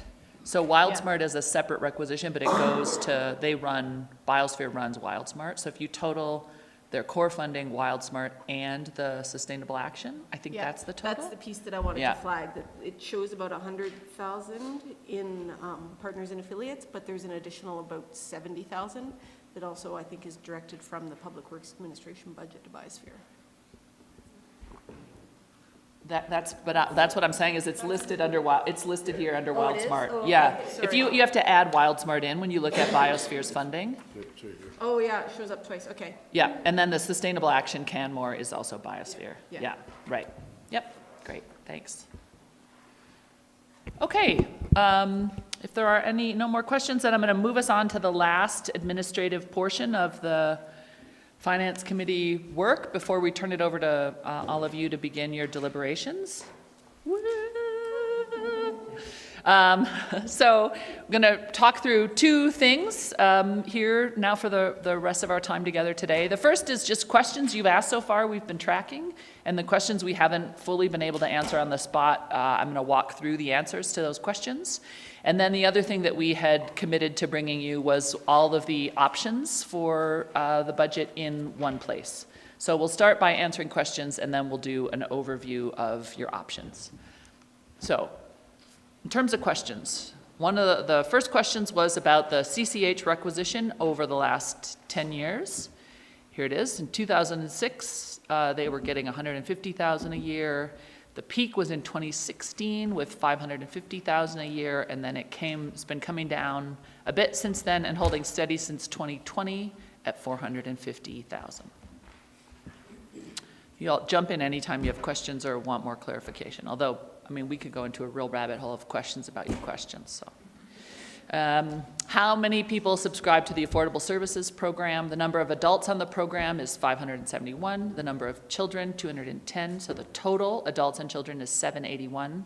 And then the number of cards. So a family would get one card. Multiple people on one card. There's 476 cards. So a card might be an individual. It might be a family, but a total of 781 participants. What are the utilization rates for paid parking? The peak hours we found with paid parking is in the mid-afternoon. The data represents a high-level summary. Additional analysis is ongoing. It is still a new program, but the chart up there shows that on peak days, the utilization rate is 100%, like long weekends, special events. The average day utilization is about 85%, and that assumes no special event or holiday, a typical weekend. And on the weekday, it's about 70%. And our target is about 80% utilization. Perfect, thank you. Target is about 80. So So when 100% is stated, does that mean that some point in that day, it's 100%? It's not to represent that it's 100% the whole day? That's right. I mean, there is data got pulled in response to this question, so there's some estimation here. And it was typically measured in the mid-afternoon. So mid-afternoon during a peak day, we would have seen that. And we will get better at paid parking data as there's more time and more, right? We're still lots of learning there. I should say, as you all just did, please, Scott and Teresa and Whitney, jump in at any time if I miss something or what I say is not accurate. Is the Affordable Services Program open to Canadian citizens, permanent residents, tourist visas? So the Affordable Services Program accepts closed working visas, which mean a business in town is sponsoring an employee to work in Canmore. You must work for the business that sponsored them. We don't accept open working visas or holiday working visas, but we do, all Canadian citizens, permanent residents, and closed working visas can subscribe to that program.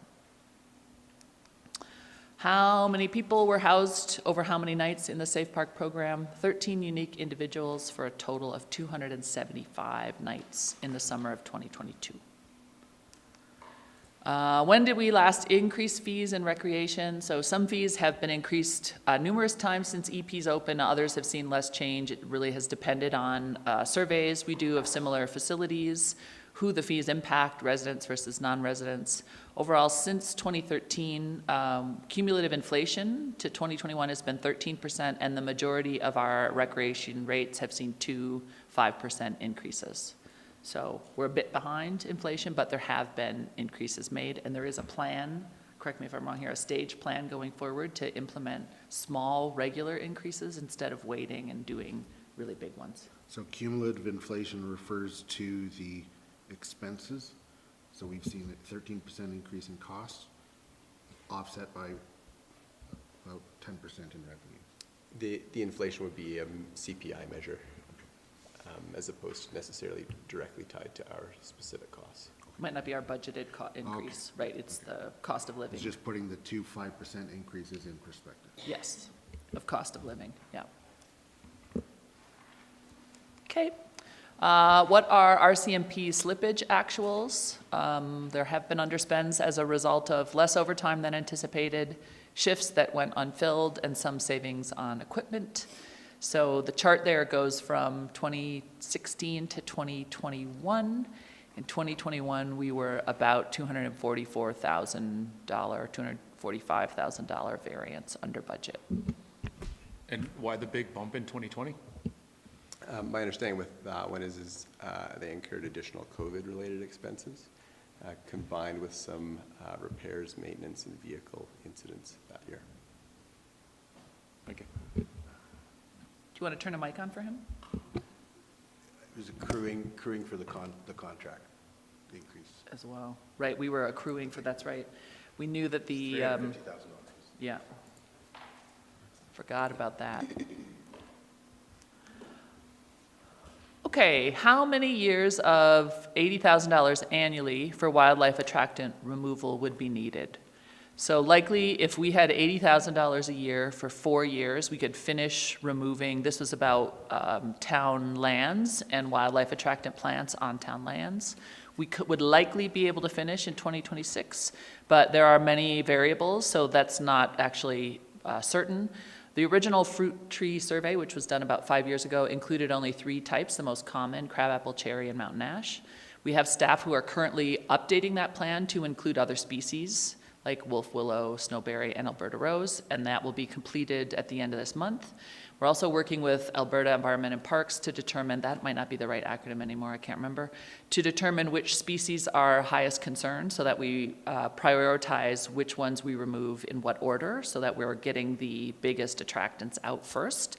And it's unclear if we remove the crabapple, cherry, and mountain ash, how much of an attractant the others will be. So it just makes it really hard to figure out exactly how many there are to remove because of the number of species potentially changes or the impact of moving one on the attractiveness of another. So $80,000 a year till 2026 would move the needle in the short term and allow us some time to know more around the 2025, 2026 budget cycle. Go ahead. And that's not just removal, that's replacement. Replacement, that's right. And it's replacement and then establishment of the replaced plants, because we'd also have to Water them and everything, yeah. whatnot.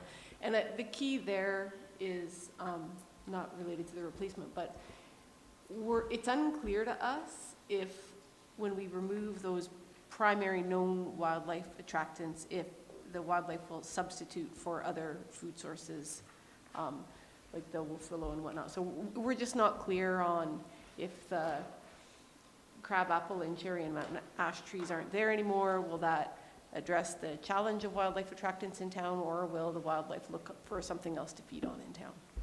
And that's where we're working with AEP to really, well, Alberta Forestry and Parks, to better understand what the true impact of the attractant removal would be.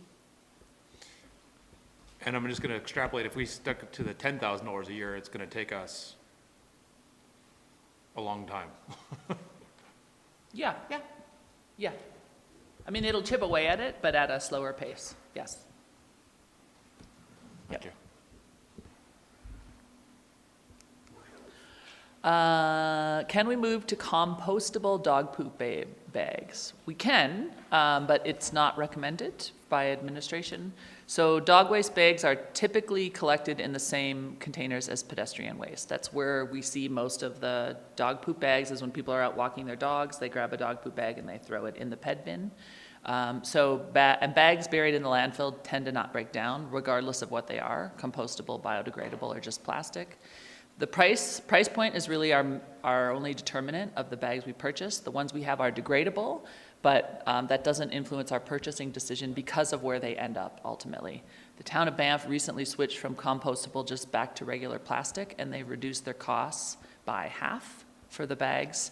And they're going away for compostable for the same reason that Canmore never used them, because they all end up in the ped bin, which then goes to landfill, and they don't break down, but they cost more. So that's that. What do we spend a year on? Dog poop bags?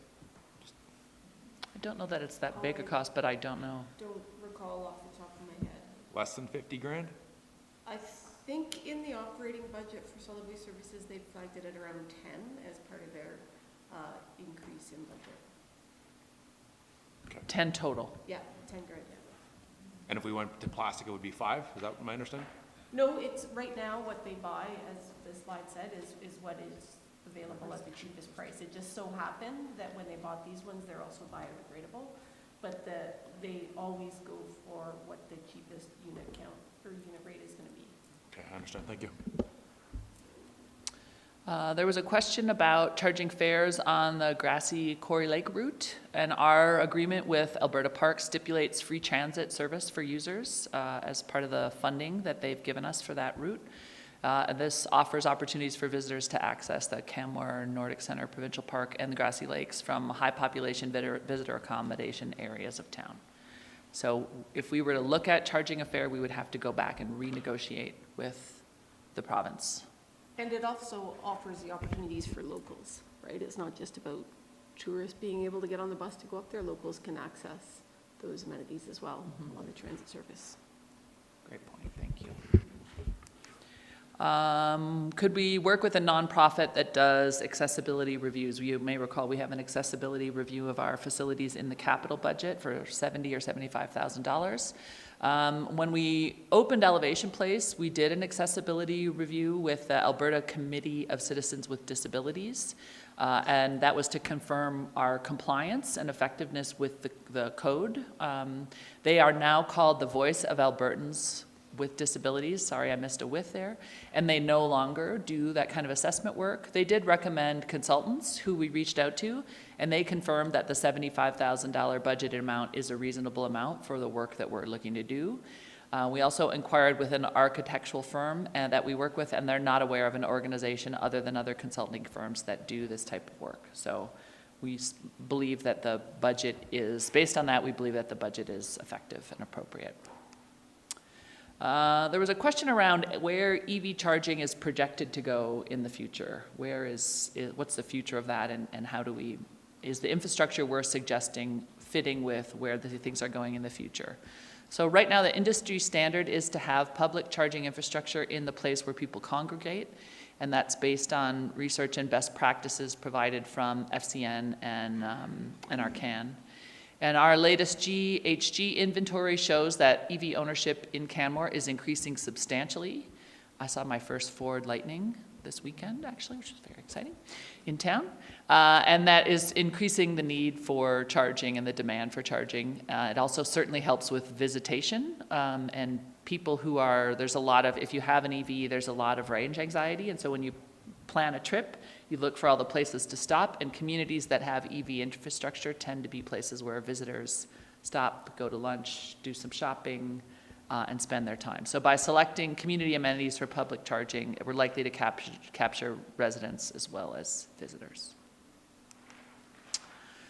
There was a question about the retaining wall and the root cause. Should it have lasted longer? And there was a combination of factors there that's led to the failure of that wall. It is 30 years old, so even if recourse was appropriate, it's not available. And the reality is building standards and construction standards have changed. And so when we rebuild it, it will be built to an improved standard, and we expect it to have a longer life in its new version. In terms of the study on the economic impact of tourism, there was a question around if we could include social and environmental impact as well. And this is a capital project. It's on 31 in your capital section, the tourism impact assessment. The project is funded from the Economic Development Reserve, so it was focused specifically just on economic impacts because it's being run by that department, and that reserve is being used. We could rescope this project to contemplate other impacts like social and environmental.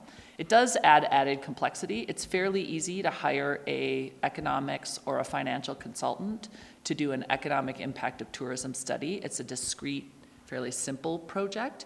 Adding those other elements would be valuable, there's no question, but it adds a layer of complexity and you'd likely need multiple consultants or a different type of consultant, not the one for the economic impact. So if council is interested in seeing that changed, administration would just need to reconsider scope. It likely would need more budget, and we'd have to check the ECDEV reserve to see about the appropriateness of funding it fully from that reserve. Go ahead. Could you remind me of what the outcomes of the economic impact study would be? It's on page 31 of the capital project sheet. So it should be identified on your sheet. I don't know, I don't have it off the top of my head. I don't know, Scott, if you want to say anything there?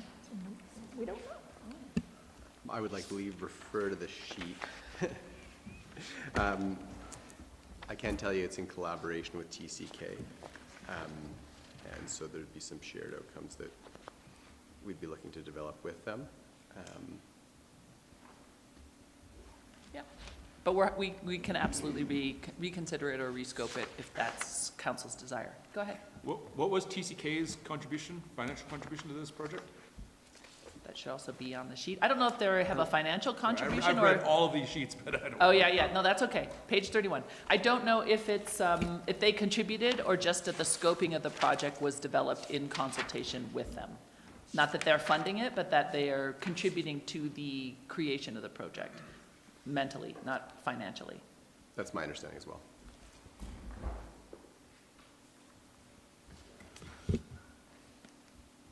Okay, there was a question about the plans for the highway expansion to 8 lanes. And the province has indicated that a widening will not take place anytime soon. It's likely 25 plus years away. So no imminent plans that we're aware of for that highway increase. There's a question about the Volker-Steven contract length and some details of that lease. The lease expires in 2026 with an option for a 3-year extension. We do have an approach with them to contribution to asset management. And how we do that varies across different leases that the town maintains as our landlord. And Ms. Rogers indicated when this question came up, as part of our long-term financial strategy work that we're recognizing we need to do for the 2025-2026 budget, looking at leases and making sure we're including the right long-term asset management components will also be part of that strategy.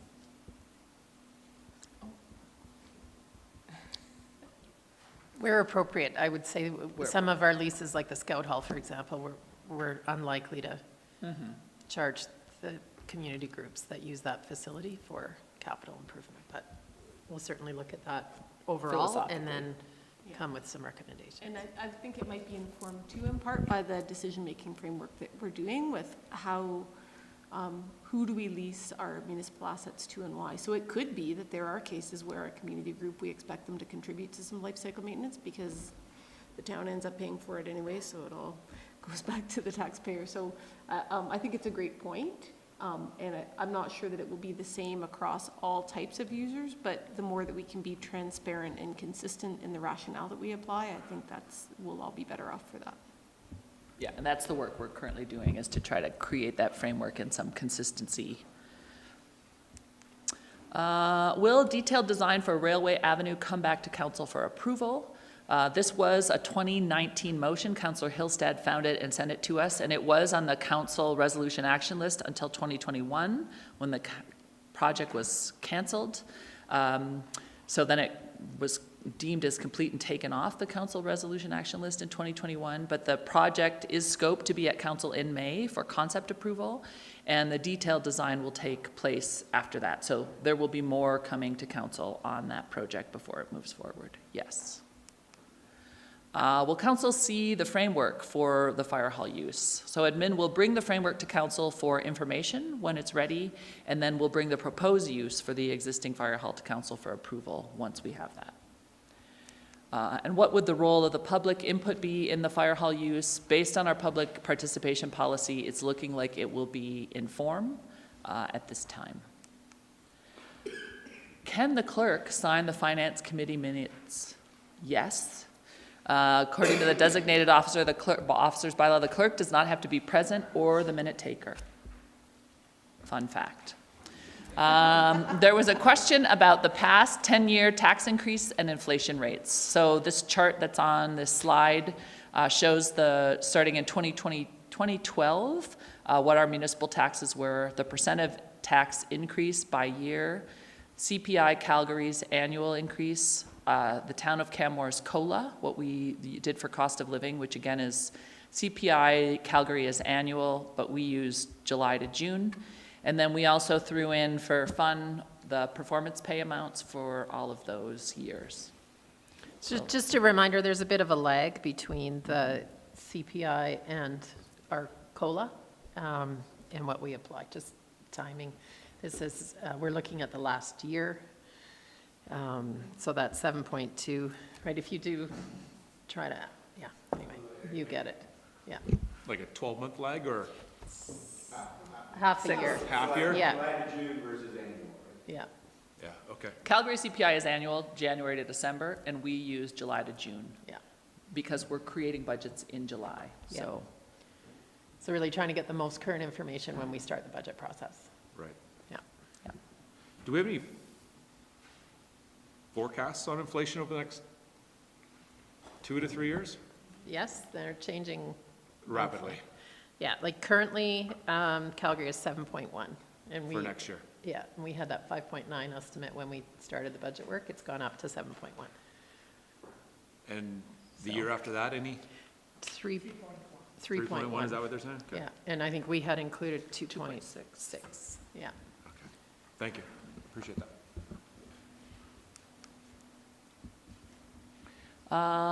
Then this is a question that you all didn't ask, but we wanted to ask you. What are the next steps with the provincial downloading document? So since we presented that to you, Councillor Faubert, we've added one item, thanks to her, around the preferred rates for borrowing.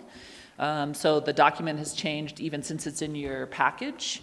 So just wondering what you'd like us to do with that document. We could include it as part of the formal budget package and document that will come to council in December for approval. We could bring it to council in some other way, or we could just leave it as is, a document that's part of the finance committee and let you know when there are updates to it. If people have thoughts, you can share them right now, or we can just leave this as a thought with you, and when you're doing your deliberations, if you just make sure to provide direction if there's anything in particular you'd like us to do with it other than what we've already done. The document's not right in front of me, but I recall that there are some categories that actually we don't have numbers for yet. So it's kind of, it's a compilation, but it's not a complete picture yet, right? Correct. And it's a change, certainly, like if something like provincial policing continues to move forward, that will be, those will be costs we'll be bringing to council anyway, but it's definitely a point in time document that, and my next slide will be an example, that the landscape continues to change, so. Well, and I'm thinking probably the biggest one that's still there's no numbers to is around housing. Yeah. You know, and so that would probably even take a deeper dive of what is it that we would expect might be coming from another level of government that we're covering, and, you know, it will take more discussion before we could even try to come up with a number in that regard. Yeah. It is, the document is in section 8 of your binders. If between now and when you're doing the deliberation you want to re-look at it, it is there. And on that, one of the things that's not in that document in section 8, but has come in since then, is some changes to our FCSS funding. So we have received confirmation that there will be no increase. We have another 3-year agreement for FCSS funding, but there'll be no increase from 2022. So to the slide we just had up about inflation, there is no accounting for inflation in our FCSS funding. It's stagnant for the next 3 years. And then new is also that FCSS is to be in alignment with specific provincial prevention priorities. And in the downloading document, we did note that this work was happening, that there was regionalization and provincial priorities, prevention priorities being developed, but we've just been given contract language to include what they are. So we now have to align our FCSS programming with things that have historically been in the province's realm. housing and security and homelessness, mental health and addictions, employment, family and sexual violence across the lifespan, and aging well in community. So FCSS has already been doing some of this work because of gaps in some of the local provincial services, but now this is the first time this language is formally in our agreement. Can you give me some ideas of what we could do with this document? You know, something that comes to mind is going to Alberta municipalities, lobbying there, writing letters. Are there other things that we could be potentially doing? Yeah, I mean, you know, the mayor could be having discussions around it at the Mid-Sized Cities Mayor's Caucus, that kind of thing. I think Okotoks might be tracking provincial downloading in a different way. I mean, we did it largely out of a request for council, not because we had a particular end in mind, but I think that could be a discussion that council continues to have, is how could we use the document, and what insight does it give us, and what do we want to do with that?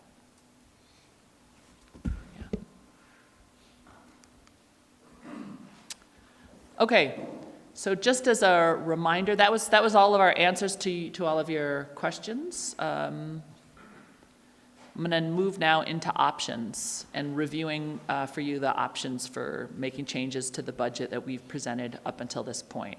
And just a reminder of how we got here, there have been several motions from council around budget direction.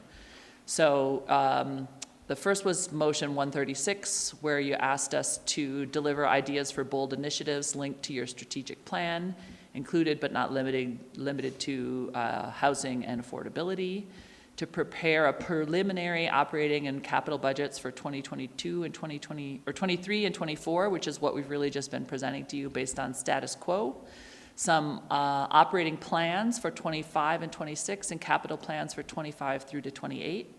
Which again, we've presented a list of optional increases or decreases for the 23 and 24 budgets based on strategic priorities or recommended administrative items. That's what I'm about to review. And then we also had the motions around the Fortis and ATCO gas franchise fees, the cost to deliver emergency medical services, and the provincial downloading. So all of those motions are what led us to what we've been presenting at the Finance Committee and this summary of options. So I'll start with operating options and focus particularly on unfunded operating items. So just as a reminder, Council, as the Finance Committee, could give us direction to look at making some reductions in the operating budget. Administration would prefer that you identify a certain amount or percentage decrease, whether it's an amount per month on the average home. The current increase is about 18 a month on the average home, I believe, or a total tax percentage increase that you'd like to see instead of the 12.5. And then we would bring back some proposed options for you on how to get there. You could also ask that we look at either removing or changing specific programs or services by making reductions. The reason why we prefer the top item over that second item is because oftentimes when you make one change to a specific program or service, there's all kinds of other tangible impacts that you may not necessarily think of when you look just discretely at the program. So if you want to see any kind of reduction in total increase, it's helpful for us to have a ballpark of what we should work to. You could also make changes in COLA. We do not recommend changing the fundamental approach. As Ms. Rogers was just speaking to, we did our best with the 5.9 and 2.6, but even those numbers have changed since we brought them to you. And so staff are facing the same cost of living challenges as everybody else. You could look at changing them. So instead of doing, the budget we've put in front of you has the 5.9 in 2023 and 2.6 in 2024.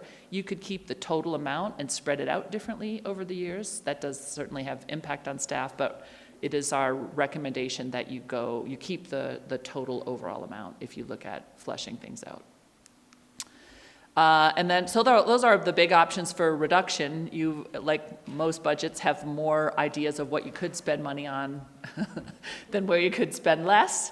But that's what this will do now, is walk through the options. And this is from the implementation plan that I presented at our very first Finance Committee meeting.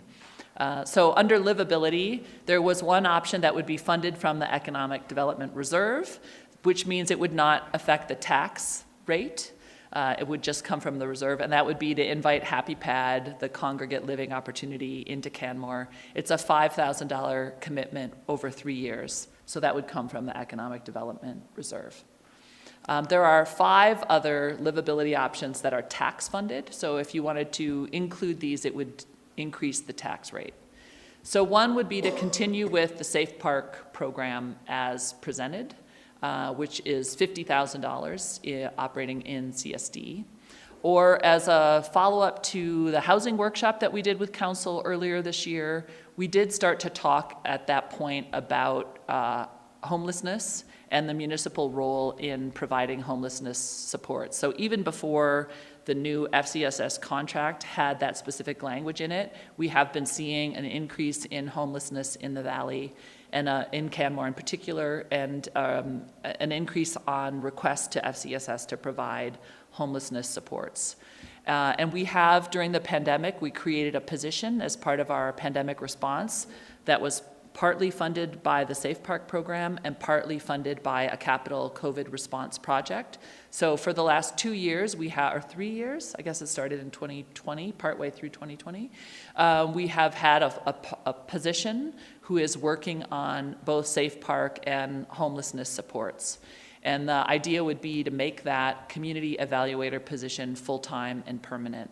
And that would mean a net increase in the community social development budget of $71,000. That would include the Safe Park work and then also continuing to provide the homelessness supports. And I'll speak more about that position in just a minute, but first I want to run through this list. One of the other things that we could do is increase the reach of the Affordable Services Program. So who's able to participate, change the threshold. That would take about $17,500 in the CSD budget. We could implement an emergency alert notification system. So that would be 13.5 in 2023 and 8.5 in 2024 in protective services. And certainly council could play with these years. It doesn't have to be, you could start that in 2024 and then administration would need to include the 8.5 in 2025. You know, the year is just based on the current budget that's in front of you. And then another option is winter and summer emergency response plans for unsheltered individuals would cost $7,000 in protective services. And on that option number 2, the community evaluator position. So again, currently this is a temporary position as part of our COVID response, and it was combined Safe Park and a capital project. The workload has been managing the Safe Park program, doing some child care assessment, affordable services program assessment, representing the town at the Homelessness to Housing Coalition, supporting community homelessness needs and responses, working on the living wage calculation, and some grant writing. So in some ways, this position is status quo because it's a position we already have, but it is not funded through the operating budget, in part because the Safe Park program was a pilot and because of the role of the municipality in homeless supports. So, and again, this is linked to the changes in the FCSS delivery. It's alignment with the provincial prevention priorities. So that's a bit about what that position does. So it would move that position into the operating budget and make the temporary position permanent. Under your council goal of environment, we highlighted 2 tax-funded options. One was to actively remove and replace plants that are known wildlife attractants on town land. So that would be $80,000 a year in parks if we wanted to accelerate that program. Another option would be to put a bit more money in the pot for feral rabbit trapping to try to increase the number of rabbits we are getting each year. And then there are 2 tax-funded options under relationship. One would be a citizen input panel as an opportunity to increase our public engagement. This is planned right now to begin in 2025 with the inclusion of a new communications advisor. But if council wanted to see that begin before 2025, communications would need about $25,000 to be able to contract that service until the position is brought in. And then Whitney mentioned supporting the Stoney Nakoda in an Indigenous-led area-based conservation project on traditional lands in the Bow Valley. That would be $10,000 in the executive office. That would need to be in 2023, and it would be matched by about $40,000 from the federal government. And then 2 tax-funded options on your foundational pillars. One is the RCMP multi-year financial plan does have an additional officer due to growth. They were asking for that in 2024. That's at a cost of $223,000. That is currently not in the budget. And then you could expand the community monitoring report, the online tool, to collect and display more detailed data. That would be about $30,000 in CSD. Which could begin in 2023, or 2024 is probably the preferred year administratively. So those were all the options that we discussed in operating, yeah. So I had a note here, and I just wanted to confirm that RCMP additional member, that would start though in Q2 2024. Correct. So it wouldn't be in this coming fiscal year, it'd be starting, we'd have to pay for 3/4 of it in 2024. Correct. That's right, and then because of their year is April to April, correct.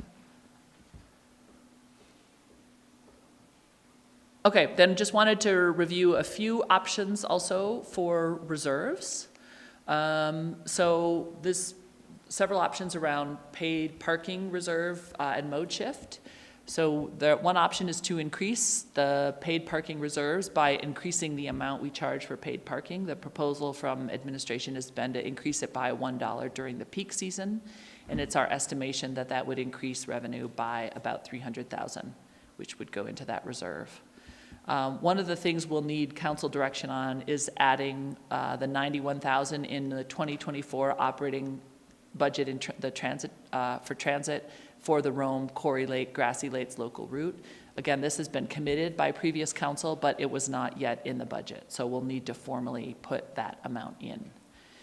There are then also several priority options. Oh, go ahead. Just if approved by a previous council, why isn't it in the budget?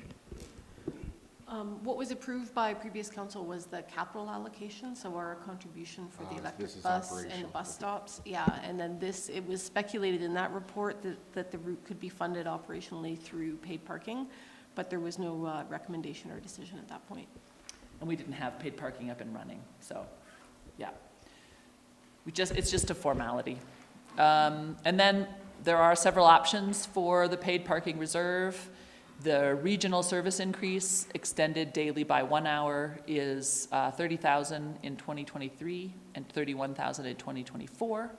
The Rome weekend local service increase from 12.5 to 18 hours is $121,000 in 2023 and $124,000 in 2024. And the Rome weekday local service increase to match regional service is $120,000 in 2023, $123,000 in 2024. Go ahead. So these increases are not currently looked to be paid for by the reserve, and they're just in operational? Or? These are all currently unfunded new service levels. Okay.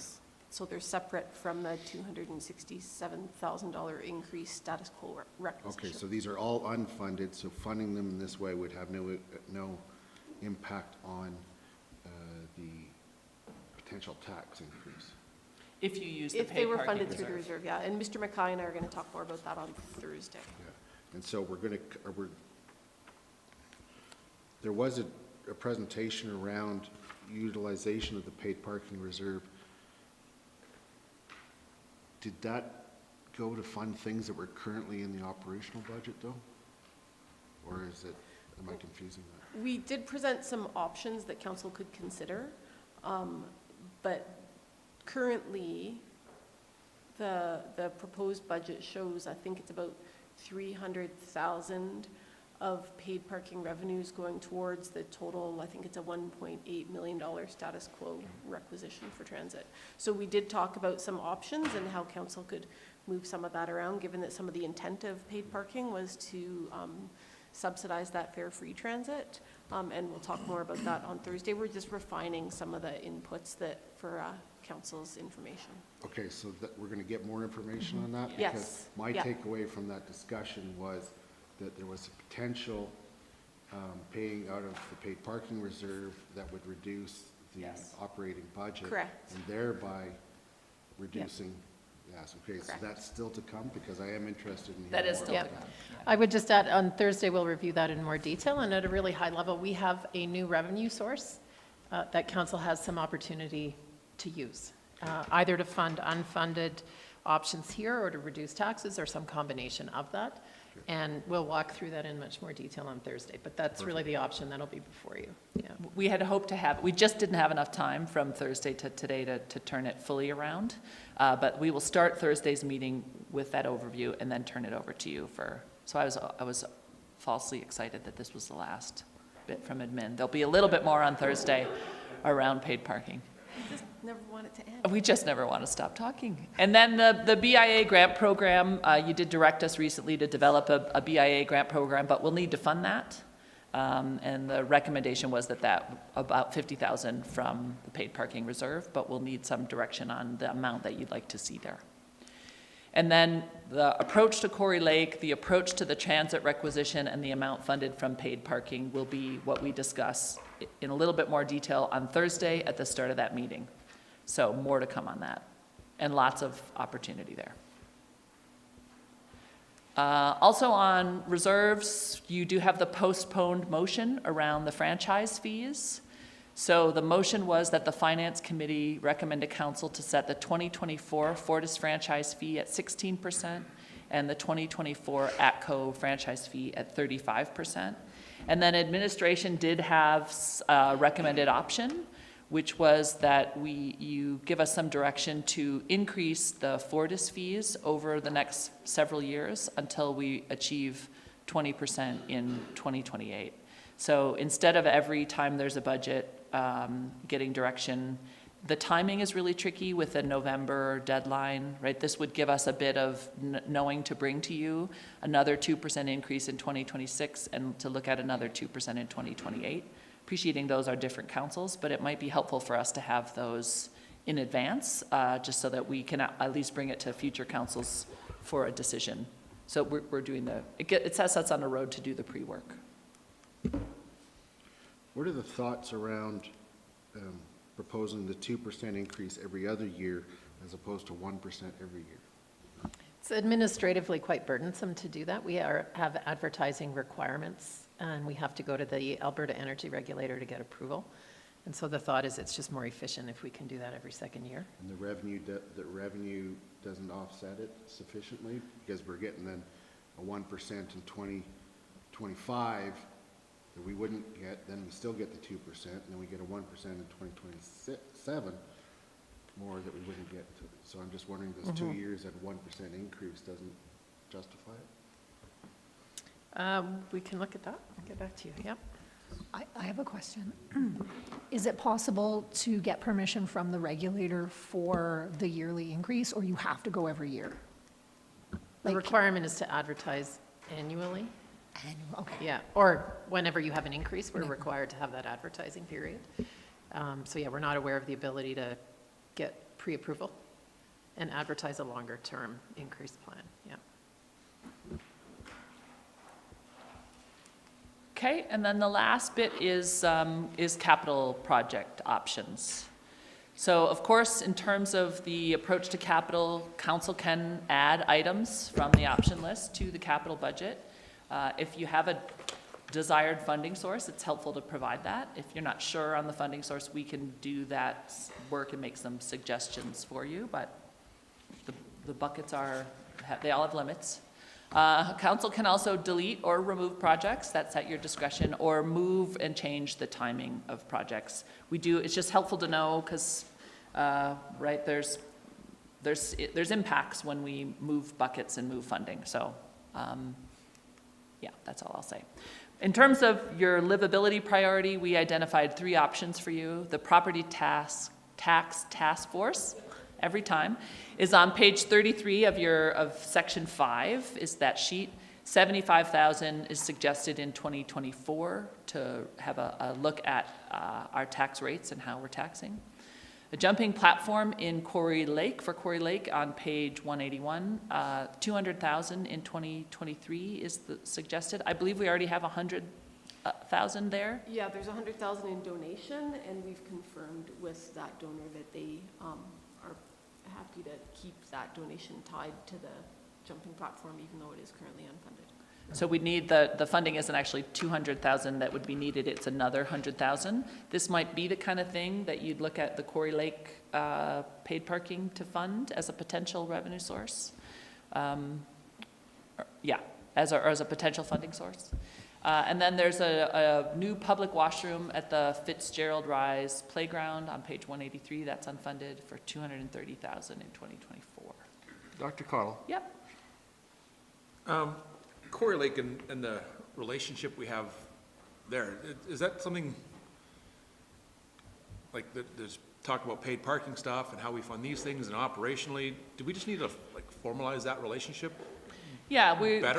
part of what we're trying to do with this budget is to understand, we will need to do a formalized relationship in the new year. With the changes at the Rocky Mountain Heritage Foundation, it's a great time to relook at and to create a formal relationship. But we needed to get through this budget first, and we used the budget process to understand the costs for the town in maintaining Quarry Lake.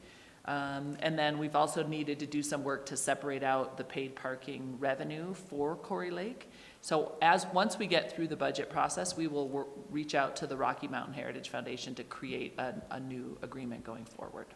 Excellent. Yeah, I think that'll help. a lot of clarity on a lot of these issues. For sure. Would it be better to wait for this project until those relationships are more formalized? I mean, it certainly could. The jumping platform has been in the budget for a couple years now. Yeah, I think it's been 2 or 3 years that it's been in the budget. Part of the challenge that we have with the existing agreement with the Heritage Foundation is their commitment was to fund capital, which they've been unable to do in recent years. So we do recognize a need. There is a need for this jumping platform to be built, both in terms of safety of users and then also just kind of protecting the landscape, I guess, because we are seeing some erosion from people scrambling up the bank and stuff like that. So it does need to go ahead. I don't know that there's a real benefit to waiting for this agreement to be solidified because, yeah, it's an investment that needs to be made. And I think we're finding that even just with regular ongoing operations and maintenance, like we need to continue maintaining the park. And I think as Dr. Cottle mentioned, this is a good opportunity to really get our heads around what are the true costs of operating Quarry Lake Park, including some of the capital improvements, and then what are some maybe innovative ways we can look to fund some of that. So even if we fund this capital improvement for 2023, it would still form part of the conversations being had. Yes, for sure. And I mean, you could, if council's uncomfortable and would like an agreement to be in place before you do that funding. I mean, we try to not do it, but we can bring a capital budget to council outside of the budget timing, right? So I just like, if when we have those conversations with the Rocky Mountain Heritage Foundation, any money we might be spending in next year for capital forms part of that yes, negotiation, then I'm down for it. it would need to. Awesome, thank you.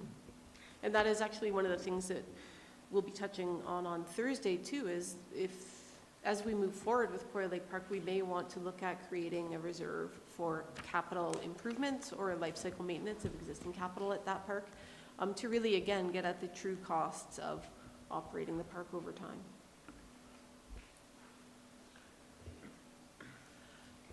Okay, then there's also, oh, go ahead, sorry. That's okay, just clarification, it's 200 and then it would be minus the 100,000? Yeah, so it's really 100,000 that's needed Okay. to fund it. So we already have, it's 200 total, and we have a donation for 100. Just So one it's an clarification. additional 100 that's Thank you. needed. Yep. Sorry about that. Then environment, there are. Is that gonna be Olympic size? Are we gonna dive from Yeah, like? yeah. Yeah, You go first. is there gonna be a viewing platform? Yeah, I personally, I just struggle with like the over sanitization of things like this. And, you know, yeah, we're eroding a bank, but it's a quarry. Am I really super concerned about it? I don't know. Do kids jump off all the time? Yes, they do, absolutely. Do we really? I Yeah, don't know. it'll be good debate. I mean, that's a great, And- that's a great thing for council to debate whether or not that's a project you want to fund. Can Yeah. can I ask, though, is the alternative to the project roping off an area that cannot be used because it's dangerous? No, currently it's signed that people jump at their own risk. I would say, though, as part of the overall improvements, like expanding the picnic area and putting the washrooms in at the South Beach, I always get confused. I get disoriented there. Anyways. That one beach? Yeah, that Yeah. one beach. There was a fair amount of engagement from the community, and that is one of the things that we heard from the community, is there is from some of them, a desire to see that jumping platform. Councilor Councilor Moz. Ma, go Yeah. for it. Thanks, guys. Question for Dr. Cottle and Ms. Smithers. Is that 100K donation, is that time sensitive to be used by a certain time? No, we did anticipate originally that the jumping platform would have been built this year, and again, back to budget estimates. Our estimate was off, just given some of the engineering associated with cantilevering the platform out over the rock, which drove the cost up. We did, during the course of this capital budget, go back to the donors to see if they would prefer to see that donation targeted to something else instead, given that the jumping platform is unfunded, and their preference is to hold off and wait until funding is available. Okay, thank you. Great question. Did you have something, Councilor Graham? No? Okay. Okay, so then on to environment. There were 3 options identified under environment. One was solar panels on the salt shed rooftop. Another was around mode shift initiatives. We could do some, and if you look at it's worth looking at this capital sheet, 147. For detail, there's a laundry list of possible projects there. For $100,000 each year in 2023 and 2024, there's a number of things that we could do. And I put the page numbers on this presentation knowing that you all are going to do your homework between now and Thursday. This is just meant to make it easy to find, right? And then there's a plan for a potential dog park in Spring Creek in 2024 that is also currently unfunded. Under plan, studies, and consultations, you'll remember from the capital project summary day that Ms. Smithers did big buckets of projects. The noise abatement study is currently also unfunded for $50,000 in 2024. And then the capital plan overview identifies several unfunded projects outside of when you look at your capital binder, we have project justification sheets for the 2 approved years, 2023 and 2024. These are projects that are in the plan. There's no detailed sheets for them, but they're currently unfunded in the plan.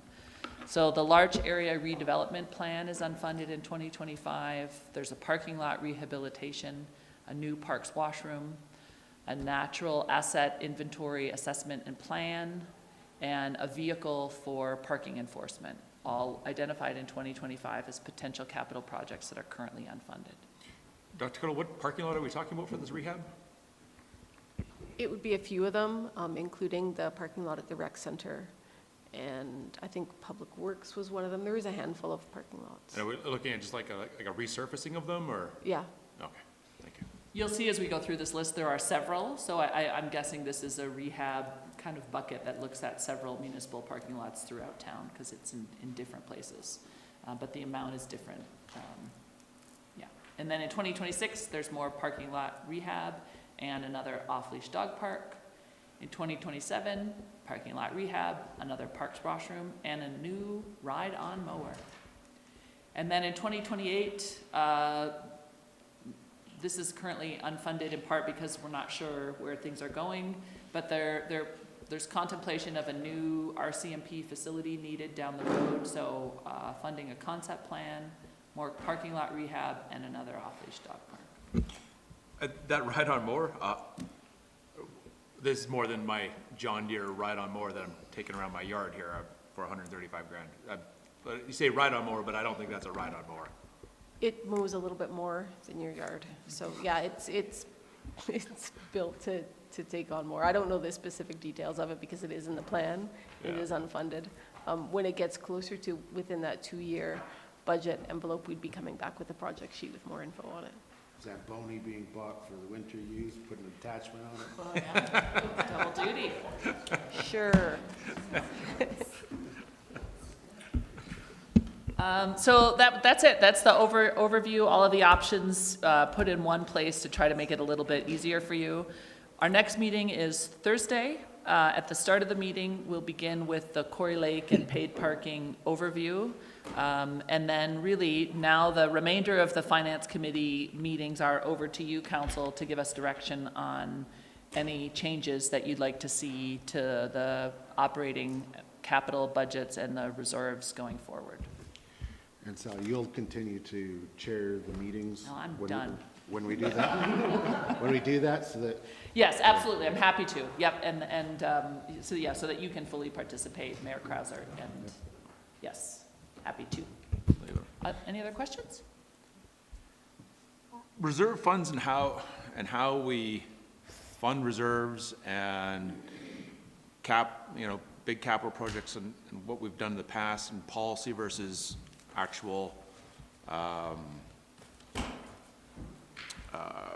planning ideas and strategy.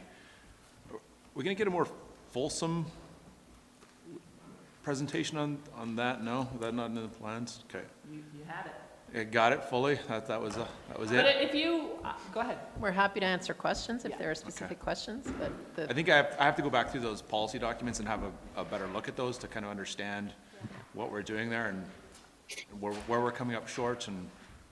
All these meetings are recorded, so in addition to looking at the presentation, if you want to go back and just review what was presented, you certainly could do that between now and then. And then if you have specific questions, you're welcome to bring them to the meeting, and we'll do our best to answer them.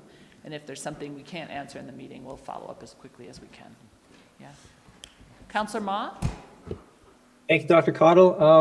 On Thursday, would it be possible to get some information with regards to the COLA? So if we say, for example, did do the 4.5% and the 4% and 4.25 over the 3 years as a smoothing process, what would that impact be, say, on our current possible 12.5% tax increase? That would just be helpful information for myself, please. So I think probably what would be more helpful, but I'm looking to my colleagues here, is that you actually make that as a motion. Okay. Oh, do we already have it? Oh, we already have it. Never mind.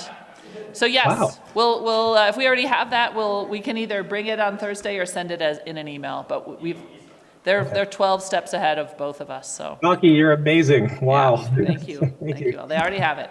Yeah. So yes. In conclusion, yes. Any other questions or things you're thinking about and would like before Thursday? Technically, we still have 4 finance, I'm just going through my head. There's Thursday, then there's 2 finance committee meetings next week, and then another one on December 8th, which is a Thursday. So we have 4 days set aside for deliberation before we work to bring the budget back to council. We don't have to use all 4 days, but I suspect we won't need all 4 is a lot of days, but you don't have to have everything figured out for Thursday. If you have more questions, please feel free to bring them. And between now and Thursday, as you're thinking about things or reviewing materials that you've gotten so far, if you have any questions, feel free to email them at any time. in fact, I would want to put it out there that even if on Thursday we get through a bunch of motions and there's nothing and there's still time left, we still plan to come back after, because there might be some others that come based on Yep. what was said, even if it's a short day or whatever, but at least still allow that time. Yeah, I think it's good to take things away and think about them. And we already all have to, or you have to be back on the 29th anyway, because we have a special meeting that morning at 9 Right. to do the Staircase Lands first reading and public hearing. So my thought is we might as well have a finance committee meeting after and just check in and see if people have additional thoughts. And then on the 29th, we can assess where we're at and what more time is needed from there. Yeah. Okay. Councillor Mahdi, do you have something you want to add there? Okay. Just waving? Okay, so Councillor Ma, we'll leave the handouts in your mailbox, so when you're feeling better or you're downtown, feel free to stop in. Thanks so much. Yep. And otherwise, gone. That's it for today. We just need to move to adjourn. All those in favor?